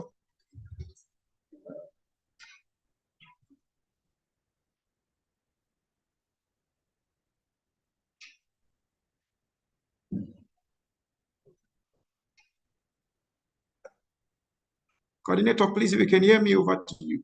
Yes, I can hear you now, Doctor. All right, I think that's all for now. We need to go now in order to come back on time. By 3 p.m., we'll be here. But for some of us that we've joined the WhatsApp group, we'll still pass some information across to us in order to follow the what we need to do per time. And please, for some of us that we've not joined the WhatsApp group, we're trying to provide the link. The second link you can check, and that will direct you to the second WhatsApp group, because we heard that the first one has been filled up. We are working on the second one. And that should be all for now. Please, if you have any question, don't hesitate to reach out to us on WhatsApp. You can direct your question to me, and you can also reach out to our facilitators, Dr. Banito and Dr. Ifoma, if there's a need for that. Please don't forget to subscribe to our YouTube channel. We are on LinkedIn and Facebook as well. Whenever you see this kind of live session on YouTube, kindly like and share with others. So we are still accommodating more people. Please try to reach out to some of your friends, colleagues, and let us learn emotional intelligence together. Thank you, and see you by 3 p.m. Bye-bye.